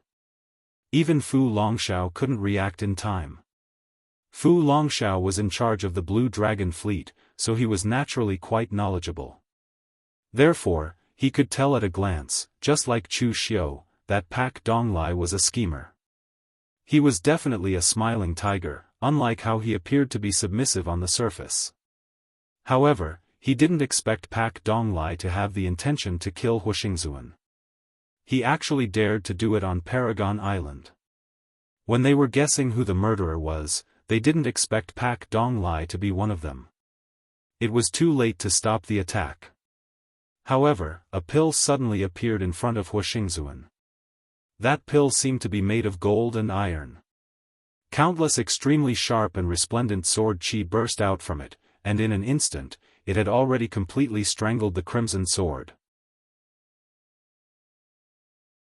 Chapter 1017. Pak Donglai's sudden assassination had already caused Hua Xingzuan to break out in cold sweat. For Hua Xingzuan, who had lived like a prince for over 100 years, even if he were to fight with Pak Donglai one-on-one, he wouldn't be a match for Pak Donglai, let alone this kind of sudden assassination. Fortunately, he still had a trump card, which was the pill he had on him. This was the sword pill that Qiu Tianya had given to Hua Xingzuan. A sword pill that was formed by gathering boundless sword qi in one's dantian was a method used by some sword grandmasters in ancient times. When facing an enemy, a sword pill would be spat out from one's dantian, and boundless sword chi would be released. The killing power would be abnormally shocking. However, in the later stages, this method was abandoned because it was too time-consuming. Condensing a sword pellet could easily take years as the unit of measurement. 1 to 2 years was considered fast. Usually, it would take several years to successfully condense a sword pill. Furthermore, once the sword pill was damaged, not only would several years of effort be wasted, one's vitality would also be damaged. Compared to this, the increase in combat power was obviously not worth it. Therefore, in the later stages, the sword pill was gradually eliminated as a method of sword cultivation. In the past, no one knew where Wuxia Xianxia had obtained the cultivation method for this sword pill. He didn't plan to use it himself, but he had given it to Wuxia as a protective treasure. His talent in swordsmanship could be said to be unparalleled. Others had spent several years to successfully condense the sword pill, but he had only spent 1 year to condense it. Moreover, he had risked damaging his own vitality to separate it from his body and hand it over to Wuxia so that he could save his life. He had never thought that it would really come in handy today. Looking at the flashing sword chi on the sword pill, Wuxia breathed heavily. He looked at Pak Donglai, and with lingering fear, he shouted angrily, "Pak Donglai! You actually dared to kill I, are you courting death? Fine, fine, fine. Today, I will fulfill your wish. Not only will you die, but everyone in Tianyishui Hall will also be executed." Wuxia shouted crazily, but Fu Longshao didn't seem to be excited. In fact, he even felt a trace of uneasiness. Pak Donglai was simply too calm, so calm that it was as if his assassination had not failed. What else did he have to rely on? Very soon, Fu Longshao found out. When Chu Xiu and Ibuxuan stepped into the hall, he clicked his tongue and shook his head. "Mr. Bo, I told you, this move of yours is useless. Wuxia has been in the breezy sea for so many years, and there must be more than one person who wants his life. There must be more than one person who has used assassination methods. Yet, he is still alive and well. How could he not have a trump card?" Pak Donglai smiled and said, "There's nothing wrong with trying. If we can kill him, it will save us a lot of effort." At this moment, whether it was Wuxia or Fu Longshao, they all looked at Chu Xiu in shock. At the same time, their eyes flashed with intense disbelief. Chu Xiu had clearly left, so when did he return? Wuxia pointed at Chu Xiu, his finger even trembling, and said, "You killed second brother and the fourth prince? Why? Just because I didn't agree to attack Eastern Qi back then? You want to wipe out Paragon Island? Chu Xiu, you are so ruthless. What a vicious move." Chu Xiu shook his head and said, "Of course that's part of the reason, but there's another reason. You want to be my father, and that makes me very unhappy. Of course, if you know how my last father died, you will feel very comforted. Those who want to be my father usually end up in a rather miserable state." Wuxia's eyes widened. He never expected Chu Xiu to come for revenge for such a ridiculous reason. He had adopted a son for so many years, and it wasn't as if he had never failed. For example, he once told Kong Dongming that he wanted to adopt him as his son, but Kong Dongming didn't agree, so he let it go. Why did it lead to a massacre this time? Chu Xiu suddenly laughed and said, "I'm just joking. I, Chu Xiu, am not that narrow-minded. Everyone in the Central Plains Warriors knows that Chu Xiu is famous for being broad-minded. But Fifth Lord Hua, since you don't want to help me, I have to find another way out. I'm very satisfied with Mr. Bo's offer, and I can also fulfill his offer, which is to wipe out Paragon Island." Wuxia gritted his teeth and said, "You betrayed us and killed Pak Donglai. I promise you that I will gather all the forces in the breezy ocean to help you attack Eastern Qi."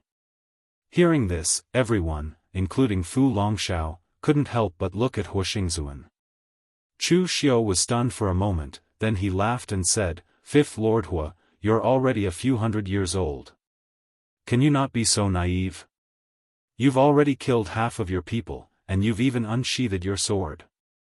Is it possible for you to take it back now? What's done can't be taken back, and what's done can't be disobeyed. Today, it's your fate to die. Perhaps it was because Hua Xingzuan realized that he had reached a dead end, he was no longer as terrified and panicky as before. He said coldly, "Do you really think it's that easy to kill I?" Fu Longxiao's nerves were stretched to the limit, and he was ready to escape at any time. That's right, he was going to escape by himself. He had no intention of bringing Hua Xingzuan along. He had repaid Hua Xingzuan with enough things over the years. He didn't want to wait here and die with Hua Xingzuan. Chu Xiu, Yi Buxuan, Pak Dong Lai, and Ko Shentong. For true fire spirit refinement state cultivators were more than enough to attack Supremacy Island. This was especially so for Chu Xiu. He alone was more terrifying than the remaining 3 people combined.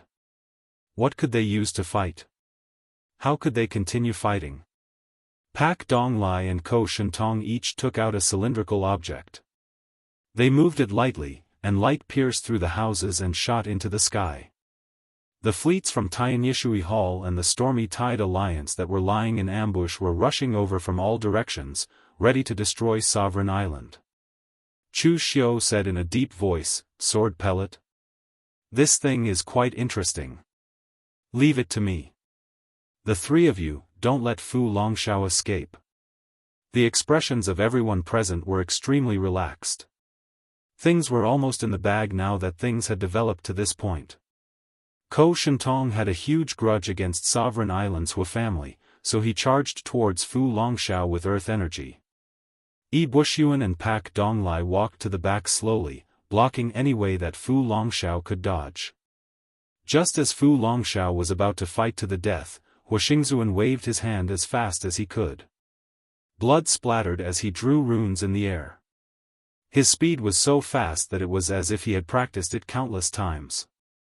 Chu Xiu punched out, but the sword pellet released an extremely sharp sword energy. The power within it was actually able to clash head-on with Chu Xiu. Chu Xiu didn't take a single step back. In that moment of delay, the entire Sovereign Island started shaking. It was as if an earth dragon was turning over. Pak Dong Lai suddenly thought of something. He shouted, "Quick, get rid of Fu Longxiao." As soon as his voice fell, he saw countless arrows shining with the 5 elements Gang Qi exploding toward them. The energy on the arrows was the purest energy of heaven and earth.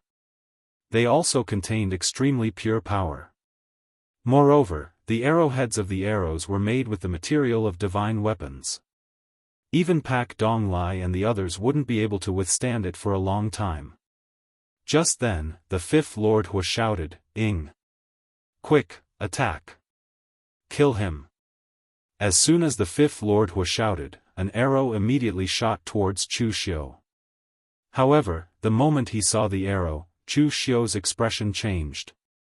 It wasn't because the arrow was too strong.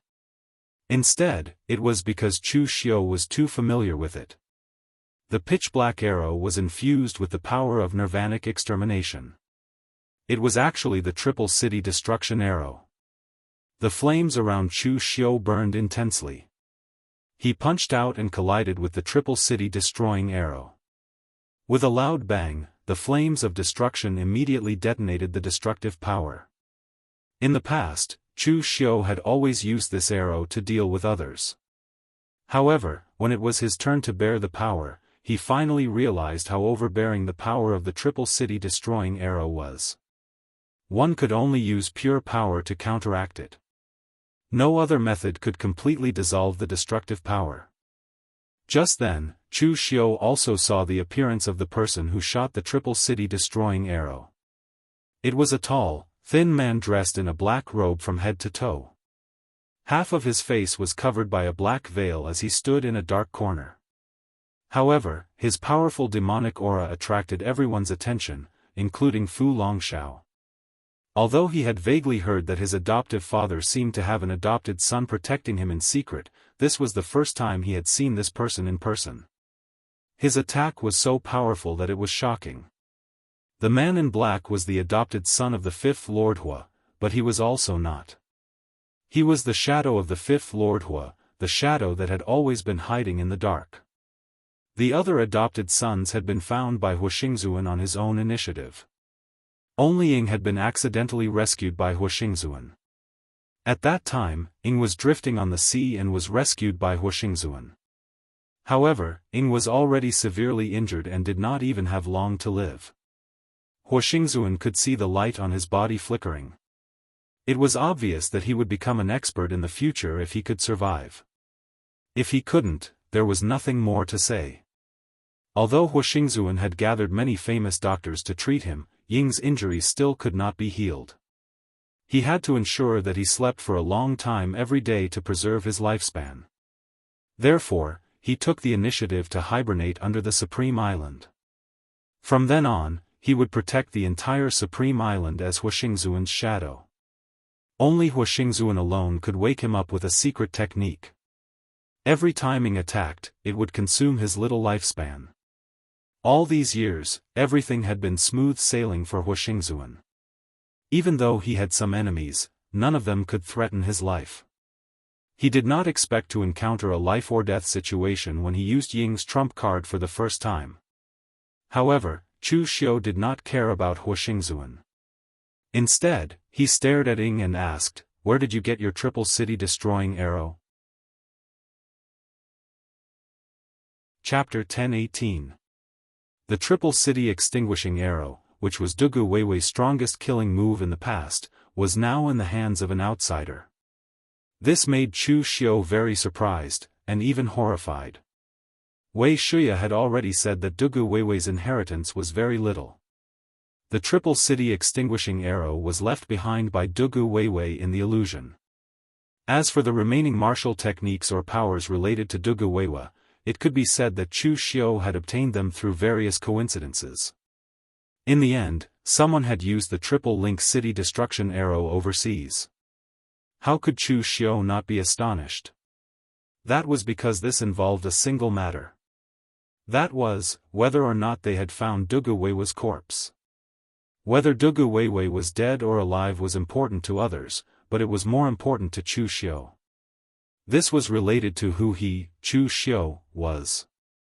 At this moment, Chu Xiu couldn't be bothered with Huixingzuan anymore.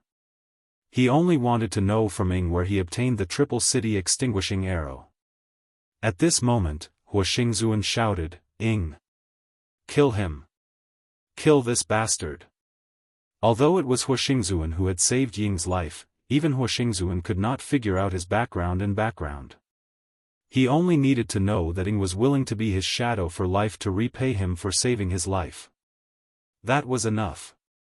At this moment, the outside world stopped shaking. The ground cracked open, and mechanical puppets made of metal walked out of the ground. There were more than 100 of them. Some of these mechanical puppets were holding bows and arrows, while others were holding sabers and spears. The arrows containing the pure power of the 5 elements that had been shot at them earlier had been shot by these mechanical puppets. Pak Donglai's expression changed. It's the Prophecy Island. The predecessor of the Supreme Island is actually the Prophecy Island. Previously, Pak Donglai suspected that there was something strange about the Supreme Island itself. Now, it seemed that the strangeness was huge. The Prophecy Island was a big island in the ancient times. It monopolized all resources and utilized the mechanical puppets to the extreme. The puppets made with divine weapon materials could even fight against real fire spirit refinement state. Later on, it was rumored that the Prophecy Island fell into the eye of the sea. Now, it seemed that the Prophecy Island was clearly obtained by Huixingzuan. He used some means to disguise it and turned it into the current Supreme Island. These mechanical puppets on the Heavenly Fortune Island could still be used. In a one-on-one fight, these things couldn't even defeat a real pellet state martial artist, but at this time, hundreds of mechanical puppets attacked together. The power could already threaten the existence of real fire spirit refinement state. Do you really think that after so many years, I don't have any trump cards and can only be slaughtered by you? These years, I have asked people to repair nearly half of the mechanical puppets. They are indeed the products of the Prophecy Island. The power of each mechanical puppet is comparable to the real pellet state. With hundreds of mechanical puppets, even if the existence of the heaven and earth mystic state comes, I will not be afraid. Looking at those mechanical puppets, Pak Donglai gritted his teeth and said, for so many years, people have offered some materials for forging divine weapons and things like spirit stones. Even if you can't use them, you still accept them all. Now it seems that you are simply using the birthday celebration to collect the materials to rebuild these prophecy sex puppets. Huoxingzuan touched the beard on his chin and said proudly, you only thought of it now? It's too late. The materials and spirit stones in these puppets might have been offered by you. In fact, Huoxingzuan was just talking to his heart's content. He wasn't as scheming as Pak Donglai thought. Huoxingzuan liked to celebrate his birthday because he liked to show off. However, after many birthday celebrations, he had accumulated all kinds of materials in his hands, and he couldn't use them.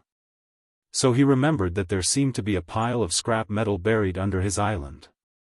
He tried to get someone to repair it, and he didn't expect it to be successfully repaired. All of you, attack. As Huoxingzuan's voice fell, those mechanical puppets all rushed toward Pak Donglai and others crazily. The strength of these mechanical puppets was indeed not good, but ants could bite an elephant to death.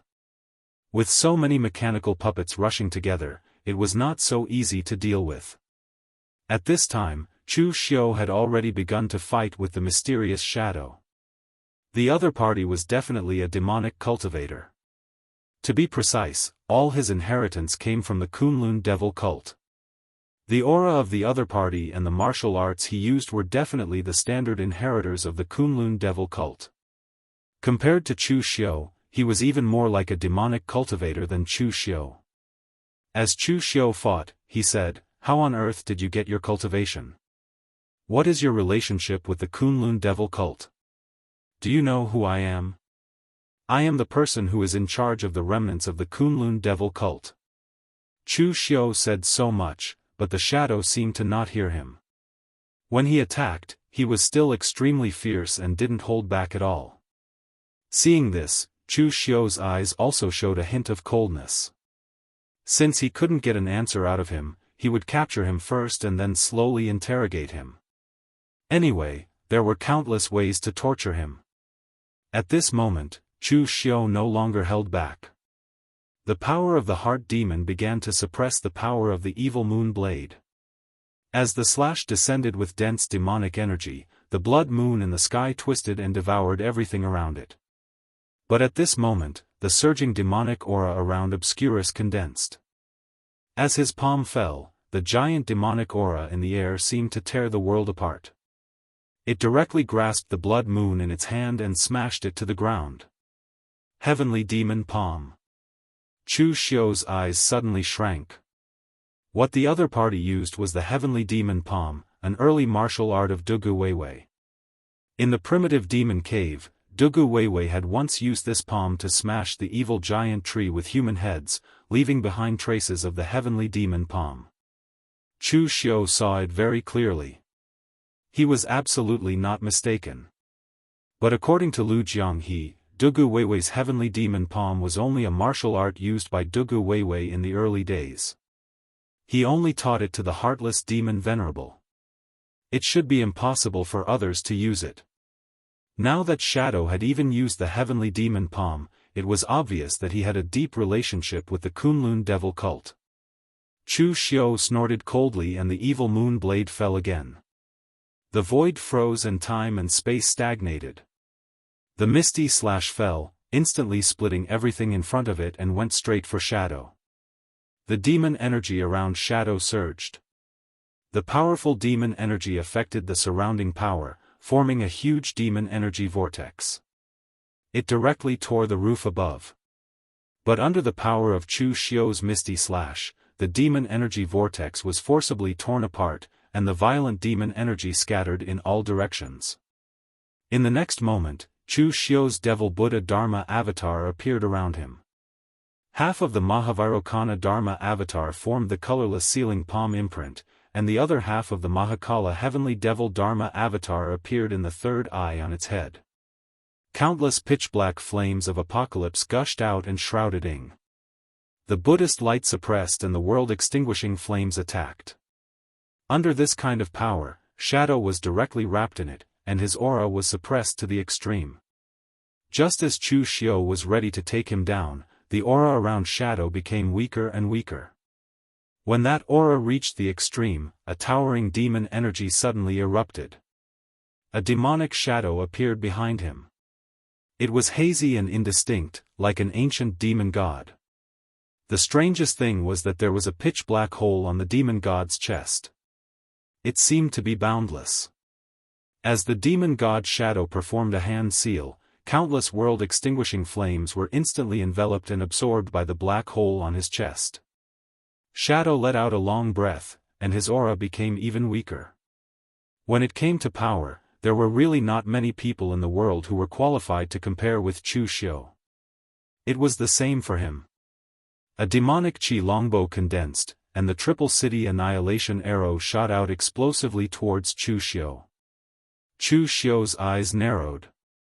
Triple City Extinguishing Arrow? You're too weak. As Chu Xiu's voice fell, he also shot the Triple City Extinguishing Arrow in his hand. But the difference was that Shadow only shot one arrow, while Chu Xiu shot 3 arrows in a row. The first arrow destroyed both of them, but the second and third arrows followed closely. The demon god Shadow behind Shadow seemed to embrace the heaven and earth, hugging the 2 arrows in its chest. In an instant, the 2 arrows were swallowed, and the demon god Shadow completely exploded and melted. Chu Xiu said lightly, "Surrender. You also saw that I know the martial arts techniques that you know, and I know the ones that you don't. In terms of power, you're too weak. If you continue to fight, you'll just die. Don't force me to kill you." As an existence in the true fire spiritual refinement realm, Shadow certainly knew the gap between him and Chu Xiu. But he seemed not to be afraid of this emotion. His whole body was still surging with hot demon energy, and he attacked Chu Xiu wildly. Chu Xiu frowned. It was easy to kill him, but if he killed him, where could he go to get clues? He said to the inner demon in his mind, "I'll leave this guy to you. Later, find a chance to enter his heart and build an illusion. Dig out all the secrets in his heart for me."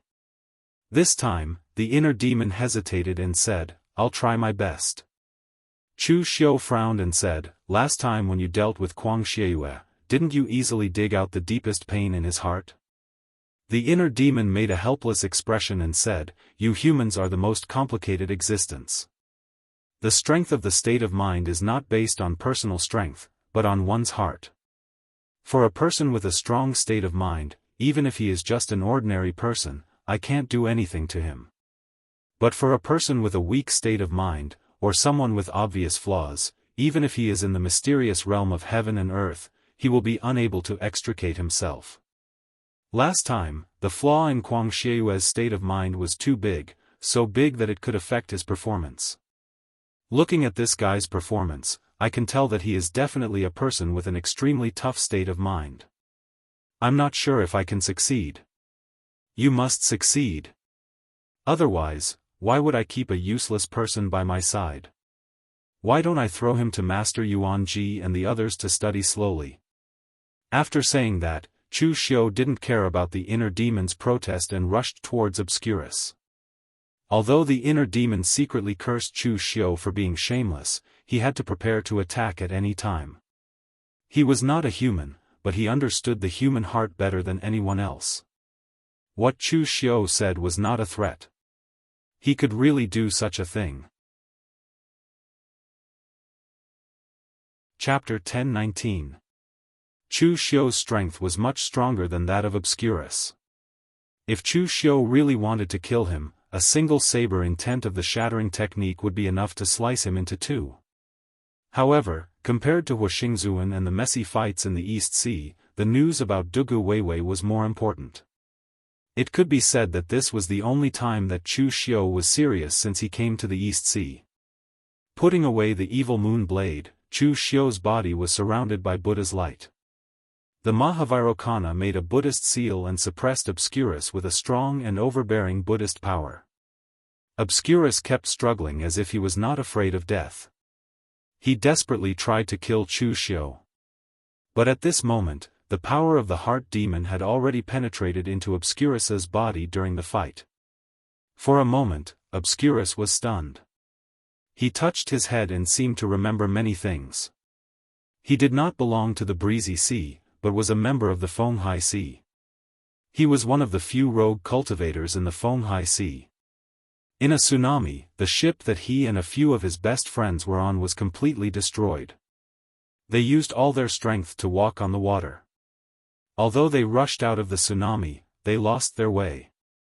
On an island that was not marked on the sea map, they found a cave that was emitting devil chi. The group of people entered the cave, accompanied by devil chi, killing, and all kinds of evil powers. They fell one after another. Finally, he saw what was inside. There were 2 corpses sitting on bronze thrones. Although they were dead, the devil chi was so turbulent that it was frightening. He seemed to have taken something from there and triggered something else. The memory was very vague, leaving him only fear, the great fear of life and death. In the end, he didn't even know how he escaped from that place. He forgot a lot of things. He forgot his own name. He forgot everything. The only thing he couldn't forget was the things he took out from that place. He had forgotten all the martial arts that he had cultivated in the past, but he had learned the martial arts that he had taken out from that place. However, the price he had to pay was that he had reversed the demonic arts and entered a state of complete chi deviation. He was just one step away from being annihilated. Later on, he was saved by Huixingzuan. He did not know who the person who saved him was, but he seemed to remember that when he was very young, there was a person called Shifu who told him that the kindness of a drop of water should be returned with a gushing spring. He felt that this sentence was very funny, but he only remembered this sentence, so he decided to do as it said. From then on, he became Ing, the final trump card of Huixingzuan, the Ing that protected him. That hazy feeling completely dissipated. In the next moment, the evil moon blade slashed down with a soaring demonic energy. Shadow subconsciously tried to block it, but the twisted red moon had already shattered his protective true energy. The evil moon blade pierced straight into his chest. You don't even have your memories anymore. Right now, you're nothing more than a walking corpse. Killing you is also a form of release for you. The long blade was pulled out, and Shadow's body crashed to the ground. There was no pain or hatred in his eyes, and of course, there was no release. Because the current him no longer knew what the concept of death was. The heart demon did not dig out all the memories of the other party, only some memory fragments. However, these things were enough to piece together a complete sequence of events. This person was a rogue cultivator from the Windbreaker Sea. He and a group of brothers and friends encountered a tsunami, and accidentally arrived on an island, and found the ruins of a devil's den. In the ruins, many of them died, and in the end, only he survived. He also brought out something similar to a cultivation method, but he was seriously injured, causing him to lose all his memories. Instead, he went to cultivate the cultivation method he took out from the devil's den, but it led to chi deviation, and he was seriously injured. However, this time he was lucky, and he was saved by Huixingzuan, and became his shadow. No wonder this Ing looked so strange, as if he had no feelings at all. In fact, he had no feelings at all. When a person lost all his memories, would he still be the person he was? Perhaps in the eyes of others, as long as he had a body, he would be. But to him, he was actually already dead. However, the only pity was that his memory fragments were too fragmented, and some key scenes could not be seen clearly at all. For example, the 2 corpses sitting on the bronze thrones. He could not see their faces at all. Previously, Chu Xiu thought that one of the corpses was Dugu Weiwei, but after thinking about it carefully, he felt that something was wrong. If it was Dugu Weiwei, then the other person should be Ning Xuanji. However, in Ying's memory fragments, both of them were exuding devil qi. But these were not important anymore. He had already found the general location of that place in his memory fragments. When things here were settled, he would definitely go there personally. But for now, he had to get rid of Huixingzuan first. At that moment, when Huixingzuan saw that Chu Xiu had actually killed Ying, he really panicked. Those mechanical puppets of the Heaven Secret sect were his trump cards, and Ying was even more so. But now, one of his trump cards was already dead, and the other one would not last long. Those mechanical puppets were powered by extremely precious spirit stones. Once the spirit stones were used up, they would immediately become a pile of scrap metal. In terms of endurance, an existence at the true fire spirit refinement stage was definitely much better than a pile of scrap metal. Looking at Huixingzuan's appearance, Chu Xiu could not help but shake his head. This person was already crippled. Relying on his pair of divine eyes, Huixingzuan had always relied on others for his entire life. How many years had it been since he last fought with others? To be precise, he could count the number of times he had fought with others since he was young. Just now, everyone was fighting fiercely. No matter what, Huixingzuan was at the true fire spirit refinement stage, but he actually did not help Ying or Fu Longxiao. In his heart, there was no concept of fighting with others. The path of martial arts was the path of war and killing. A martial artist who had even forgotten how to kill was not trash. What was he? Seeing that Chu Xiu's saber was coming towards him, Huixingzuan shouted and immediately sent the sword ball in his hand forward. This sword ball was given to Huixingzuan by Qiu Tianya to protect his life, and its power was indeed somewhat beyond imagination. After all, it was refined by an expert in the path of the sword for a year. However, no matter how powerful the sword ball was, it was still a dead object without sentience. In other words, even Qiu Tianya did not expect that his godfather would actually provoke an expert of Chu Xiu's level. Boundless apocalyptic flames were released, directly wrapping around the sword ball. In an instant, tens of thousands of sword qi from the sword ball shot out at the same time, strangling the apocalyptic flames. The apocalyptic flames were extremely sticky, and once the sword ball was entangled, it could not escape for a while. The next moment, the evil moon blade in Chu Xiu's hand slashed down, heading straight for Huixingzuan. In a panic, Huixingzuan's earth energy exploded from his body, but it was chaotic and disorderly. Even Chu Xiu did not know what he was trying to do. After so many years, he couldn't have really forgotten how to fight with others, right? However, all of this was no longer important. The crimson evil moon twisted all the power, and the evil moon blade easily pierced through Huixingzuan's entire body. Instantly, a large amount of blood spewed out of his mouth. I've said it before, those who want to be my father have never had a good ending. Evil moon blade was pulled out, and Huixingzuan's corpse was thrown to the side. At this moment, all the mechanical puppets present froze in place, and some even exploded.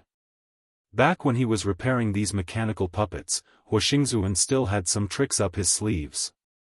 These mechanical puppets could only be controlled by his imprint and blood. But now that he was dead, the imprint was naturally broken. These mechanical puppets had all lost their effectiveness.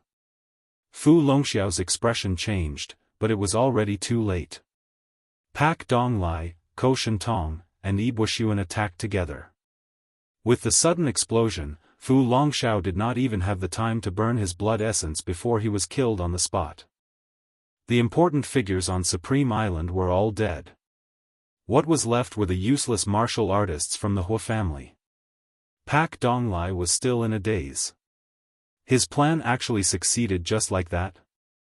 After being stunned for a while, Pak Donglai then cupped his hands respectfully towards Chu Xiu and said, "If it wasn't for official Chu, not only would we not have been able to kill Huixingzuan, we would probably have to stay there."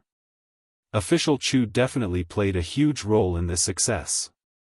This time, Pak Donglai admitted that he had really underestimated Huoxingzuan. Although he had expected that Huoxingzuan would definitely have some trump cards in his hands since he had been an honorable in the breezy ocean for such a long time, he did not expect the trump card to be so powerful. The mysterious man in black was actually able to fight with Chu Xiu for such a long time. His abilities could be said to be rather terrifying. After all, when Chu Xiu killed Naylan Hai and Bailey Paubing back then, he did not even use a few moves. Actually, Pak Donglai had misunderstood this point. Although Ng was slightly more powerful than Naylan Hai and Bailey Paubing, he was not as powerful as he had imagined. It was not difficult for Chu Xiu to kill him. However, in the beginning, Chu Xiu wanted to capture him alive and interrogate him for information, so he did not kill him. If Chu Xiu really wanted to kill him, Ng would not be able to resist Chu Xiu for such a long time. Mr. Bo, there's no need to be so courteous. We each get what we need. As long as Mr. Bo does not forget our promise, it will be fine, Chu Xiu said calmly. Pak Donglai quickly said, Official Chu, don't worry. I will deal with this as soon as I deal with the remaining members of Sovereign Island. After witnessing Chu Xiu's abilities, Pak Donglai did not have the slightest intention of going back on his word. Moreover, he did not have the right to go back on his word. Although they had killed Huoxingzuan and the martial artists of Sovereign Island, it did not mean that Pak Donglai could become the most powerful person in the breezy ocean. There was no longer a huge mountain above him, but there would still be many small mountains. Right now, he, Ko Shentong, and the others were the strongest cultivators of the breezy sea. Only when they joined forces would their words be effective. Otherwise, they would still be fighting on their own, like a pile of loose sand. Chapter 1020. The complete annihilation of Sovereign Island caused a huge uproar in the entire East Sea. In any place, it was not easy to overthrow a force that had ruled for more than 100 years, as it had already become a habit. Now, this inertia had been broken, and the entire East Sea had fallen into chaos. However, Pak Donglai, Ko Shentong, and the others were now the largest force in the entire East Sea. Under their joint suppression, the entire breezy ocean adapted to the new order in an extremely short amount of time. As long as it was in the Jianghu, be it in the Central Plains or overseas, it was like a pyramid. It was not a big deal for the upper levels of the pyramid to have problems. What was troublesome was the lower levels. Moreover, Huoxingzuan had dominated the cool breeze sea for 100 years. Apart from his title of God's Eye, which people took delight in talking about, Huoxingzuan's reputation was not considered good. Without the support of the Eye of God, Huoxingzuan was just a mediocre person. His martial arts talent was mediocre, and his vision was narrow. He could only be considered to be a little smart. Pak Donglai and the others did not hide the details of the annihilation of Sovereign Island. If they told others about it, it would actually increase their power. Moreover, most of the people were killed by Chu Xiu, so they did not dare to hide Chu Xiu's power. When they found out that Huoxingzuan also died in Chu Xiu's hands, everyone shook their heads and sighed. Fate really made a fool out of people. Previously, everyone had heard that Huoxingzuan wanted to adopt Chu Xiu as his son during his birthday celebration, but they ended up falling out. Now, it seemed like Huoxingzuan's Eye of God did not lose its effect. Chu Xiu was indeed incredibly talented. He killed almost all the higher-ups of Sovereign Island all by himself, and he killed spiritual refinement realm cultivators like slaughtering chickens and dogs. However, it was a pity that those who were chosen by you, Huoxingzuan, didn't necessarily have to join you, Huoxingzuan. On the contrary, there was a possibility that they would be the ones to send you to your grave. Huoxingzuan relied on his pair of God eyes to rise to power. In the end, it could be said that he also died under his pair of God eyes. This could be considered as fate. After the news spread, Pak Donglai gathered everyone to discuss the matter of attacking Eastern Qi, and everything went smoothly. Chu Xiu's might had already spread throughout the cool breeze ocean. This had also greatly increased everyone's confidence in Chu Xiu. As long as they could occupy a part of the border of the eastern Qi coast, they would have made a huge profit. After everything was prepared, Chu Xiu did not waste any time and immediately prepared to return to eastern Qi.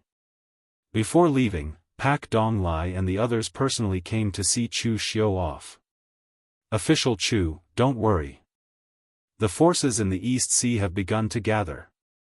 Once the plan is completed, they will attack the border of eastern Qi coast at the first opportunity. Chu Xiu nodded and said, I believe in Mr. Bo's strength. This is only the first cooperation, and there may be opportunities for us to work together in the future. I don't know what the situation is in the northern Yan coast, so I won't delay any longer. Everyone, farewell. After saying that, Chu Xiu immediately boarded the ship and left with Yi Bushuan. Watching Chu Xiu's departing figure, Pak Donglai suddenly sighed and said, until today, I seem to have understood a truth. Why is Kong Dongming so obsessed with martial arts? The path of martial arts is as vast and boundless as the East Sea. All our schemes are just like a boat sailing on the sea. It seems stable, but in fact, it can't withstand a single wave. Kong Dongming is such a person, and so is Chu Xiu. In the face of absolute power, even a giant steel ship can't withstand a single blow. Ko Shentong also sighed and said, I also understand this truth. Everyone wants to see where the end of the sea is, but unfortunately, the more profound one's cultivation is, the more afraid one is of the road ahead. Before I stepped into the true fire spirit refining state, I was also obsessed with cultivation. Every time I went into closed-door training, it would easily last for several years. But now, closed-door training for more than a year is rare. Experts like Pak Donglai and Ko Shentong, who were able to reach the true fire spirit refining state, naturally had talent and perseverance. At this time, they spent most of their time currying favor with other forces instead of practicing martial arts. This was not because they slacked off, but because of fear. As Pak Donglai said, martial arts was like this boundless sea, and no one knew where the boundary was. When they first started practicing martial arts, they thought that the real pellet state was the limit. Later, when they reached the real pellet state, they thought that the true fire spirit refining state was the strongest. When they reached the true fire spirit refining state, they discovered that in the face of the heaven and earth mysterious realm powerhouses, they were just slightly stronger ants. They couldn't see the boundary, so they were afraid because they didn't know what the road ahead was. People like Kong Dongming's character and Chu Xiu's dedication to power, only such people might be qualified to reach the peak. Let's go back and summon all forces to discuss and attack Eastern Qi as soon as possible. This official Chu has a promising future, and it's always right to be on good terms with him now. Pak Donglai said this not because he also had the divine eyes and was really optimistic about Chu Xiu's future luck, but because Huixingzuan had already set a negative example. Be on good terms with Chu Xiu, gain power and gain benefits. Become enemies with Chu Xiu, report to the underworld. At the same time, while Chu Xiu was planning everything overseas, the northern Yan side was almost unable to resist. The national power of Eastern Qi was stronger than that of northern Yan, and similarly, the power of Eastern Qi was also much stronger than that of northern Yan. Within the borders of Eastern Qi, northern Yan Daoist sects and righteous sects had joined forces, and the Yinma clan almost couldn't resist the pressure. The Guanzhong torture room had already retreated, but at the border between Eastern Qi and northern Yan, 7 of Eastern Qi's 9 strong armies suddenly pressed forward, almost causing the northern Yan side to collapse. Beigong Bailey was also a ruthless man. He directly mobilized 1/10 of the entire 5th Army to fight the enemy, disregarding the casualties. When the number of dead had reached a certain level, he lured the enemy deeper into the battlefield and set up a blood-refining formation on the battlefield, directly killing one of the 9 Eastern Qi armies. At the same time, his own people were also killed in the formation. It could be said that killing 1,000 enemies came with 600 casualties. The entire blood-refining formation stretched for dozens of miles. Within the formation, blood filled the sky, and all life was extinguished. The Eastern Qi side didn't even dare to send large numbers of troops to fight to the death. They could only launch small surprise attacks, afraid that Beigong Bailey would come up with another plan to kill them. This man was practically a madman. When he went crazy, he would even kill his own people. It was only because of Beigong Bailey's prestige that the Northern Yen side didn't mutiny. Otherwise, if it were anyone else who dared to do such a thing, they would probably have killed themselves first. In the military camp at the border of Northern Yen, Jianghu held a banana in one hand and a defensive map in the other, carefully studying it. From time to time, he would take a big bite out of the banana, as if he was biting the scum of Eastern Qi. At this time, Beigong Bailey opened the tent flap and walked in. He was no longer dressed in a scholar's robe when he was in the Northern Yen court. Instead, he wore a scarlet armor, and the murderous aura around him seemed to solidify. Seeing Beigong Bailey enter, Jianghu handed him a banana. Beigong Bailey shook his head and asked, "How's the situation on your side?" Jianghu's expression was solemn. "It's not looking good. I've already pulled back the defensive line by more than 10 miles. I'm using the terrain to deal with them. It wasn't easy to defeat the Eastern Qi's Flying Bear army, but I didn't expect the Imperial Guard to catch up. However, that bastard Nangong Weiyu seems to be injured. Even his flashy halberd is gone. Now he's fighting me with an ordinary precious weapon, but he couldn't hold on after a few blows. If it weren't for that old bastard's speed, would have crippled him on the spot." As he spoke, Jianghu took a big bite out of the banana and swallowed the last bit into his stomach. Beigong Bailey furrowed his brows. "The Imperial Guard is here too? I just killed one of their armies. In the blink of an eye, they have sent out another Yulin Royal Guards. Doesn't that mean that there is only one army guarding all of Eastern Qi?" Jianghu spread his hands and said, "There isn't even a single army left. A while ago, West Chu had already acted. Yuan Fu, that jade-faced fat dragon, led the Langia army to the West Chu border, but he could only delay the last army of Eastern Qi. West Chu's strength is too weak, and this is already their limit. Otherwise, if all 9 armies were to come, we would be under even more pressure. Now that Eastern Qi's internal and external forces are moving, as long as the imperial city is protected by experts, what do they have to fear? We can't just fly over and kill Lu Haochang, right?" At this stage of the war, it was no longer a matter of strategy, but a matter of basic strength. Eastern Qi's national strength was too strong. Once they went all out, the Northern Yen could only choose to defend with all their might. Beigong Bailey waved his hand. "Even if we can't hold on, we have to hold on until Lu Haochang can't hold on any longer. Eastern Qi's strength is strong, but perhaps the heavens didn't let Eastern Qi have the luck to unify the world. The successive generations of Eastern Qi's emperors were all mediocre. Our Northern Yen has the determination to fight with all 5 armies, but Eastern Qi's heart aches at losing even one army. If we can't take down Northern Yen in the end, the last one to retreat will be Eastern Qi." The last war between Northern Yen and Eastern Qi ended in the same way. Actually, Northern Yen didn't win, and Eastern Qi didn't lose either. It was just that Lu Haochang's character was there. He was used to being cautious and didn't want to gamble too much, so he didn't continue to attack and cut his losses in time, tacitly agreeing that Northern Yen would tear Wei Jun apart. Now that decades had passed, Lv Haochang was already old, and his boldness was probably not as good as it was in the past. Now, he only wanted to pass on the throne safely and steadily, and he probably could not withstand any more setbacks.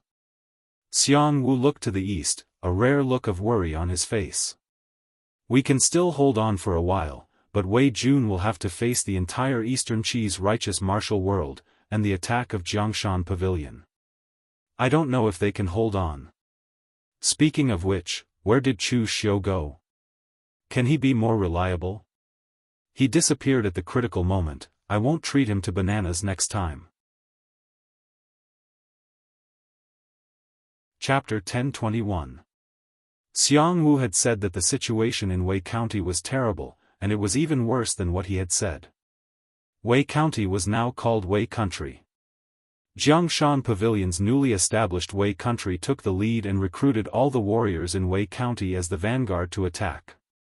The Rivers and Mountains Pavilion didn't have any other advantages. Its only advantage was that it was rich, very rich. For so many years, Jiangshan Pavilion had relied on the power of Wuxia to almost monopolize the overseas trade with the Central Plains. They had even robbed a lot of business that originally belonged to the Cetacean Society. They had accumulated a lot of wealth over the years. Brave men were bound to be motivated by generous rewards. Although the warriors in Wei County were xenophobic, under the enticement of Jiangshan Pavilion, they obediently followed the orders of Jiangshan Pavilion and acted as the vanguard. Apart from these, Chunyang Dao sect, Real Martial Arts sect, White Tiger Hall, and a group of Eastern Qi Orthodox martial artists joined in, putting great pressure on the Jianghu Hall. At the moment, the ones in charge of defending Wei County from the northern Yan Kingdom were the Jianghu Hall, as well as the people from the Yinma clan brought by Wei Shuya, as well as the people from the Imperial Consecration Hall led by Xiang Chong, and even some experts from the northern Yan royal family.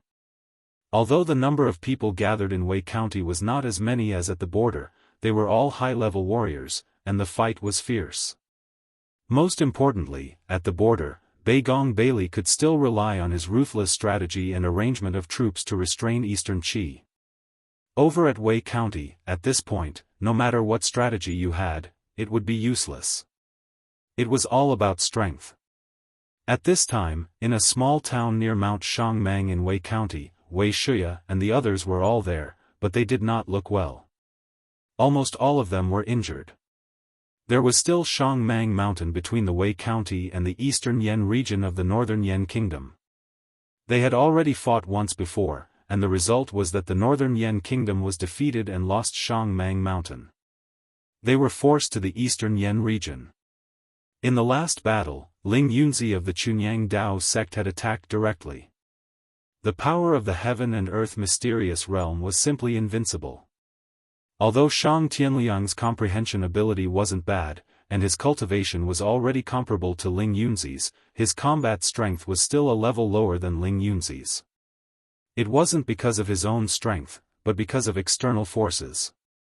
In a battle between experts, even the slightest gap could determine victory and defeat.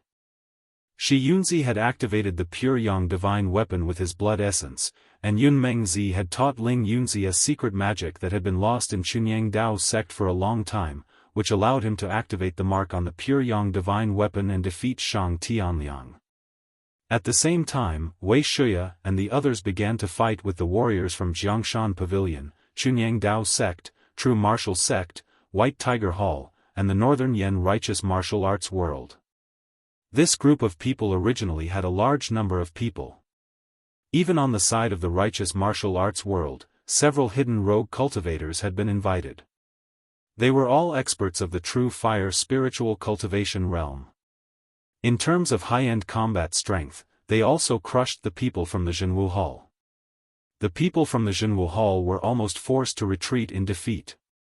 In the end, they had to rely on Xiang Chong to use the origin of the dragon vein in the 9-dragon seal to repel the opponents. However, they had to give up Shangmang Mountain. The origin of the dragon vein could not be used easily. Otherwise, once the origin of the dragon vein was damaged, it would be a great blow to the fate of the northern Yan nation. If the next attack was still so fierce, the people from the Jianghu Hall could only retreat again and again. At this time, seeing that the atmosphere in the lobby was a little tense, Lu Jiang couldn't help but say, "I say, everyone, don't look like your mother died, okay? Chu Xiu hasn't come back yet. He is our last trump card." Among the people present, almost everyone had some injuries. Only Lu Jiang's face was ruddy and quite healthy. Although he had reconstructed his body before, the number of people who died in the inheritance war was too small. It was not enough for him to return to his peak. In this war between the righteous and demonic factions, there were too many people participating in the war. The martial artists on both sides added up to more than 100,000. The last war was even more bloody. Almost everyone in the true fire spiritual cultivation realm was injured, and several people in the real pellet state had fallen. Taking advantage of this opportunity, Lu Jianghu absorbed the vitality in the battlefield. It could be said that he was getting stronger and stronger. He took this opportunity to restore to his peak state. Of course, it was useless. Lu Jianghu's peak state was only at the peak of the true fire spiritual cultivation realm. At that time, he was still shouting like a retard on the battlefield that I, Blood Sea Demon, was finally back. As a result, in the blink of an eye, he was besieged by Yun Mengzi of Chunyang Dao sect, Han Jusi of True Martial Cult, Helian Changfeng of White Tiger Hall and 2 True Fire Spiritual Cultivation Realm Masters of Eastern Qi Royal Family Hall. Although he always shouted that he was Blood Sea Demon, he was not the real 4 demon seniors after all, so he couldn't affect the overall situation of the war. Mei Qinglian glanced at him and said, "You have confidence in Chu Xiu." Lu Jianghu laughed twice and didn't speak. He didn't have confidence in Chu Xiu, but he had confidence in Dugu Weiwei. Dugu Weiwei and the sect leader were very entangled. In any case, no matter what the reason was, he didn't believe that Chu Xiu would lose so easily. Therefore, he was very confident that when Chu Xiu returned, it would be the time to turn the situation around. Of course, to be more realistic, he had to think of a way to block the current attack first. His eyes rolled. Lu Jianghu suddenly said to Mei Qinglian, "You are the descendant of the Darkness Demon sect, right?" Mei Qinglian was surprised and said, "Yes, why?" Everyone knew her identity. Why did Lu Jianghu suddenly mention this? Lu Jianghu touched his chin and said, "To be honest, I don't like people of your sect. In the Saint sect, your Darkness Demon sect's ancestor was very gossipy and always liked to talk bad about me. But now, we are all on the same side, so I will give you something good." Under Mei Qinglian's puzzled gaze, Lu Jianghu imprinted something on a blank jade slip and threw it to Mei Qinglian. After receiving it, Mei Qinglian asked curiously, "What is this?" Lu Jianghu chuckled and said, "Of course it's something good. It's some of Red Lotus Demon Venerable's insights on the heart-refining art of the Red Lotus fire. It's not a cultivation technique, but it's more useful than a cultivation technique. In the past, your Demon sect's ancestor worshipped the Red Lotus Demon Venerable the most. He followed behind the Red Lotus Demon Venerable every day and even wanted to become his disciple. The Demon sect's immortal maiden great art was able to bring disaster to the gods' hearts. It would bring disaster to others, and it would also cause chaos to others. The karmic fire of the Red Lotus refines oneself first, then others. The two have the same effect, but it's obvious that the karmic fire of the Red Lotus is a level higher than your beauty demon sects. You know Li Jiaodi. She obtained some of Red Lotus Demon Venerable's cultivation technique and cultivated the karmic fire of the Red Lotus, but it's not. If you can comprehend something with this insight, even if you can't cultivate the karmic fire of the Red Lotus, it can still bring your beauty demon technique to the next level. You are still one step away from refining your spirit with true fire, but if you can use the karmic fire to refine your heart, you might be able to take this opportunity to reach the next level. First the heart, then the spirit.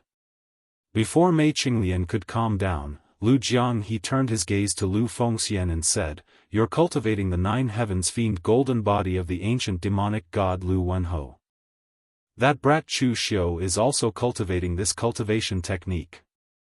Lu Wenho's strength can be said to be the #1 battle general since ancient times, so in terms of cultivation technique, you have no flaws. Furthermore, although you have great luck, your foundation is solid. Breaking through to the true fire spirit refinement realm is only a matter of time. If you want to improve as soon as possible, you can only think of a way through experience. This is the insight left behind by Demon Venerable Zhan Wu. He was the #1 battle general of my holy sect. Even if he can't compare to the legendary Lu Wenho, he still has his merits. This body refining insight is to use battle to nurture battle. The battlefield of the righteous and demonic factions will be a place for you to temper your body. Only in desperate situations can you have a big breakthrough. After throwing another jade slip to Lu Fengxian, Lu Jianghu did not wait for him to speak. He turned his gaze to Ren Qianxiu of the Phaseless Demon sect and threw him a jade slip as well. I have some friendship with the ancestor of your Phaseless Demon sect, and we even discussed the martial Dao. Demonic formless, mystical arts without spirit. The martial Dao of your Phaseless Demon sect should be between the three branches of Dao, Buddha, and Demon. However, when I saw you on the battlefield, the martial Dao of your Phaseless Demon sect seems to have a gap and has lost the charm of the Dao. The things in here should be able to help your cultivation further. Seeing that Lu Jianghu threw out so many good things in one breath, everyone present couldn't react. After a long while, everyone remembered that Lu Jianghu was not just a hall master of the Blood Demon Hall. He was a living fossil who had personally experienced the peak of the Kunlun Devil cult. When the Kunlun Devil cult was destroyed, whether it was the direct descendants of the Kunlun Devil cult or branches like the Phaseless Demon sect, their inheritance was almost broken. As Lu Jianghu, who was from the same generation as their ancestor, he could be said to be a living fossil. As long as he casually revealed something from his mouth, it would be of great benefit to the current inheritors of the Kunlun Devil cult. After a long while, Mei Qinglian asked, "Why didn't you take these things out before?" Lu Jianghu spread out his hands and asked, "Why should I take them out?" Everyone present was stunned for a moment, but then they laughed bitterly and didn't say anything. Previously, they felt that Lu Jianghu was a little eccentric. To be precise, he had been eccentric since 500 years ago. However, now it seemed that he was able to sit in the position of Hall Master of the Blood Demon Hall 500 years ago and become a subordinate of the Kunlun Devil cult, second only to the four great demon lords. How could he be an idiot? Lu Jianghu didn't do this for Wei Shuya. He could wholeheartedly treat Chu Xiu as an inheritor and hand everything over to Chu Xiu. He was very clear about his position.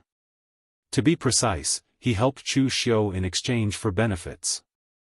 Chu Xiu hadn't reached the level of Dugu Weiwei, so he wasn't qualified for Lu Jianghu to wholeheartedly serve him. Today, he took out these things because the situation was really critical. Even if he didn't care about Chu Xiu, he had to do his best on the side of the devil path. You're tuning in to the Unparalleled SwordWill YouTube channel. Don't forget to subscribe and join us on this journey to catch the most captivating stories.